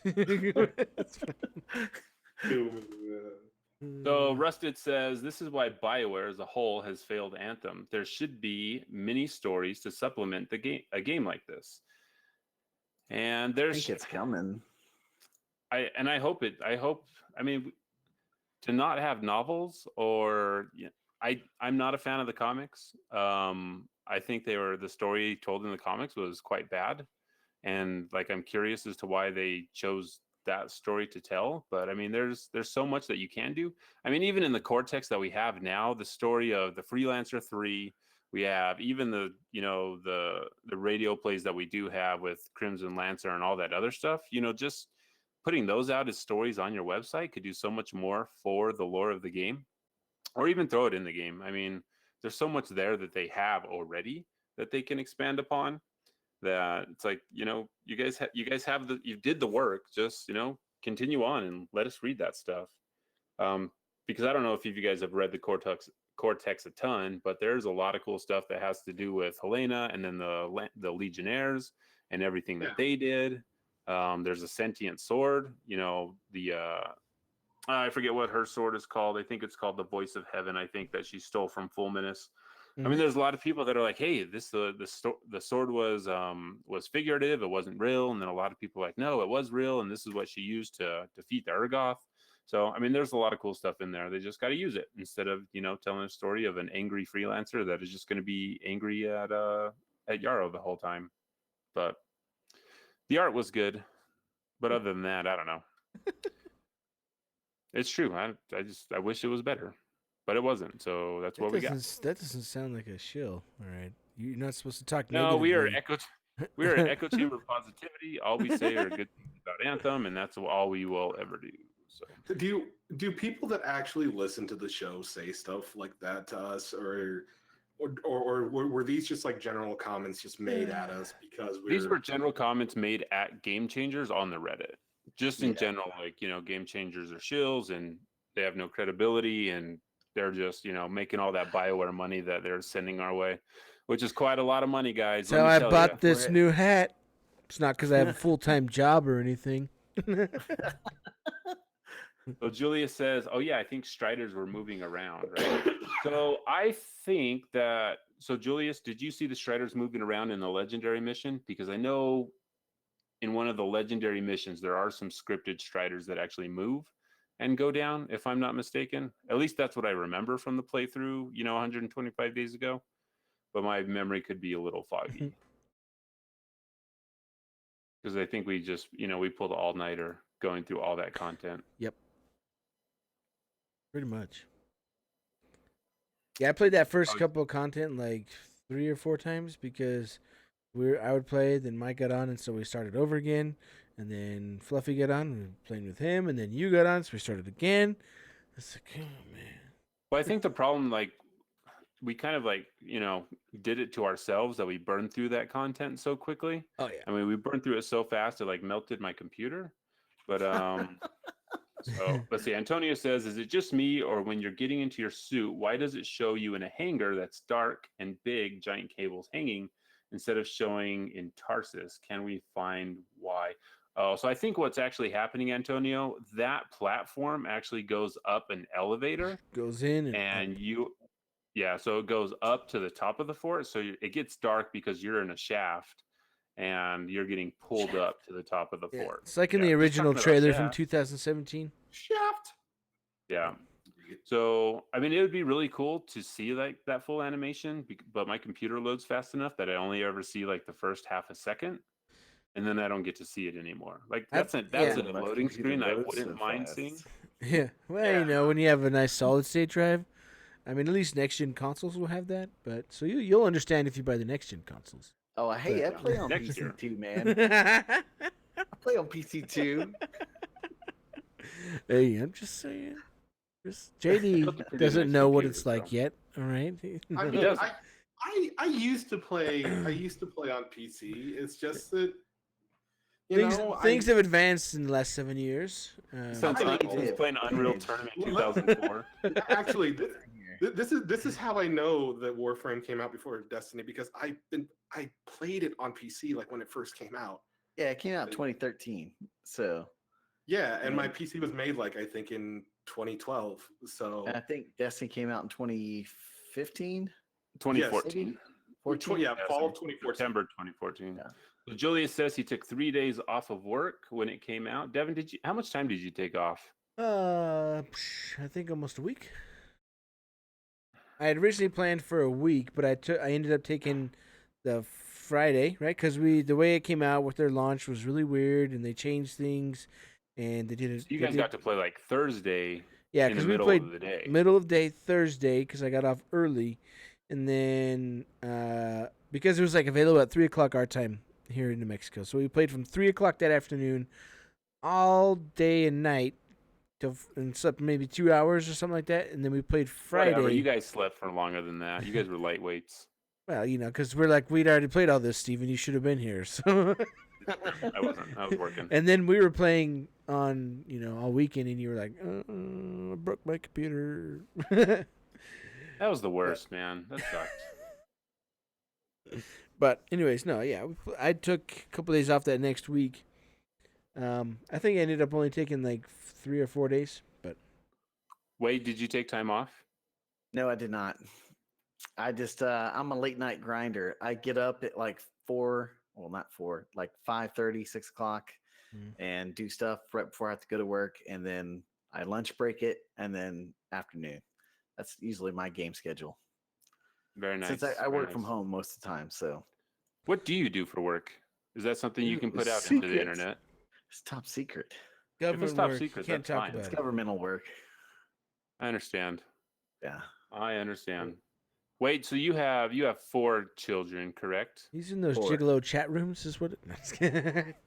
Hey. What? What? Hello, guys. Oh, That John Warner with- voice, man. Yeah. It is that John Warner voice. So with 4 children, how do you balance game time and wife time and work time? I'm a grinder, man. I'm a meat grinder. That's part of it. I think is just my past as a jock. I like the grind.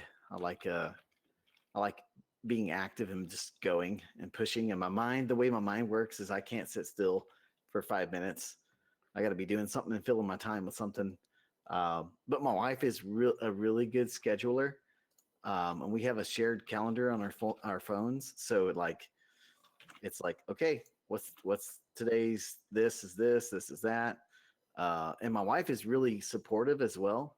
So if I'm kind of honed in too much and just nose to the grindstone too much, she'll be like, "Hey, pull back tonight. Time to focus." Yeah. And that's something my wife and I have also started doing, having a shared calendar and just kind of hey, I've got this planned. I've got this planned. It definitely helps a lot. So, but working from home helps too. So I pretty much see my family all day. So yeah. So I've seen you, I'm going to go play some games. I'm annoyed at you. Walk away. Thrown the football around enough times. Well, and I'm the type of dad, I invite my kids into the adventure. So I'm not saying no, you can't play video games. So if they see me playing it, then I can't say no to them, so I just monitor it and let them have fun too, man. So you got them on the Switch, the Xbox, Nintendo? So they play Xbox. So I'm a filthy, sweaty PvP player. Okay. That's where the gamer tag comes from, the 117, because Halo was my jam. Yeah. Okay. I smell a challenge. I smell challenge coming up here. Are you saying you want to challenge me some PvP here? No, I'm saying Devon will challenge you to PvP. Oh. I won't, but I'll be there. I'll watch, but let me Devon will just say definitely this. do it. My friend Bizzo, he's like, "Hey, I really want you to come play Overwatch with me." I was like, "All right, but I'm a console pleb, man. I'll have to use my controller." He's like, "Oh, that's fine." And he was just randomly spectating me and then sent me a message. He's like, "Dude, you were doing really awesome." I was like, "Thanks." And he's like, "We're using mouse and keyboard?" I was like, "No, my controller." And he was like, "Holy crap." He's like, "Hey, man, just those quick reactions, I've slowed down a little bit in my age, but I used to be pretty sweaty, man. I played As we all do. so So how are your Halo 5 skills? right now? I'm Like, really, really rusty. I haven't played Halo in forever. Um, I picked it up here and there, like a couple games jumping in a little bit. Um, like one night, I actually was watching my friend Who's Your Boy streaming, and I ended up in a match with him, playing him. And he's like, "Crap, dude, you're beating the crap out of me." But I mean, right now for me, it's mostly Destiny, Crucible. Well, that's kind of on the back burner, but it's mostly Apex right now. Like Apex is like my PvP sweat right now. and you're doing Apex on console, because you know what we need to do. All right, I so can play on PC. we did it. We did a couple times where we had some Halo nights with our community. Lupo jumped in there. So Devon's actually super good at Halo, like almost MLG level at the Well, time of because he Halo uses a 2 mouse and days. keyboard when he plays it, I'm sure. No, I don't. use the controller. You can use mouse and keyboard on Halo. Well, yes, but I don't play mouse and See? keyboard. I don't play mouse and keyboard. No, trust me. When I play a lot of games on PC, and my friends are like, "Oh, you need to use mouse and keyboard," and I try, and I sucked really bad, and my pride would not let me play a game and suck that bad, and so I just I tried, and then I just go back to controller, and I don't tell them. They're like, "See, you're getting a lot better." And I'm like posting near the top of the leaderboard all the time, or the team score all the time. And I'm like, I've been using a controller for the last couple of weeks, right? They're like, what? And so, no, I only play Halo with a controller. So, but I mean, We're gonna have to schedule a time where we can have some good old Halo matches. I'll have to play that game again because at the How do you do this? very least, Mule, you and we got to play some Anthem because, man, I basically just play by myself with randoms. So that's man. Anytime. Gotta Lupo get. and I play it at least once a week. So Do I have Lupo added as well? Man, I feel like I added Lupo, but I've just never played with him. It doesn't help that I'm constantly marked as offline. So I wonder if he ignored you. Maybe he just didn't accept your friend request, JD. who's this guy? who's this guy? I Yeah. don't think so. I don't know, but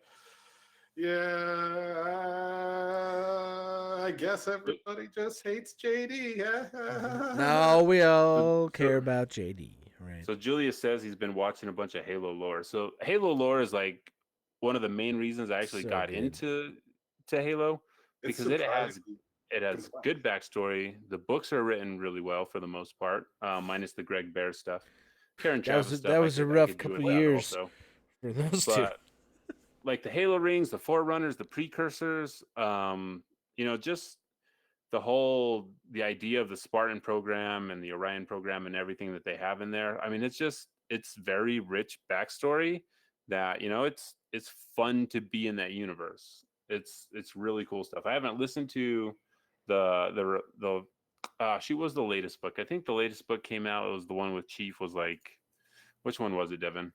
The latest book that came, the last two. So there was one with the Chief that had weird looking armor on the front. I forget the name of it. And there was also another one with a Spartan, and they have young adult novels now as well, like teen novels. Do they really? Yeah, so they had one that came out. It was really hard for me to get into in the beginning, but near the end it got a lot better.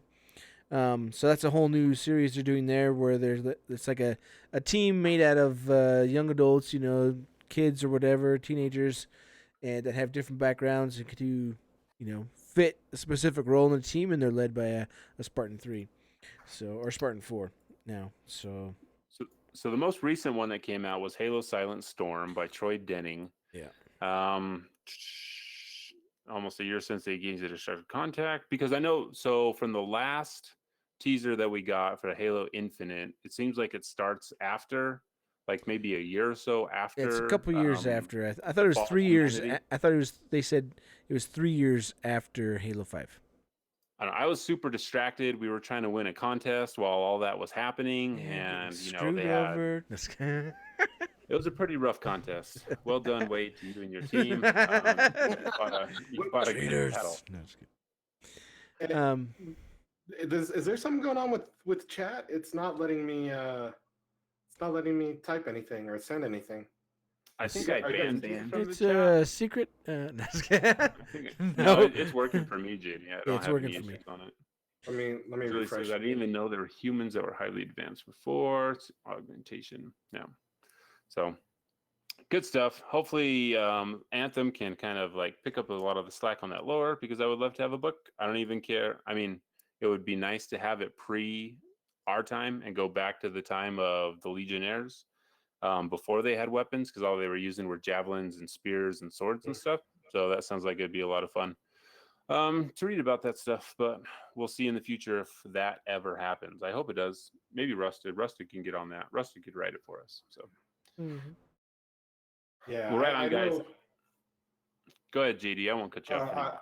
I was gonna say, I know. I just know they can get really crazy with the lore, especially since the Anthem can seemingly do anything, which is like why I was like kind of on about the fact that like maybe Owen and Dr. Harkin are connected somehow because of how similar they look. Like it could be a future past version or something. They look very similar.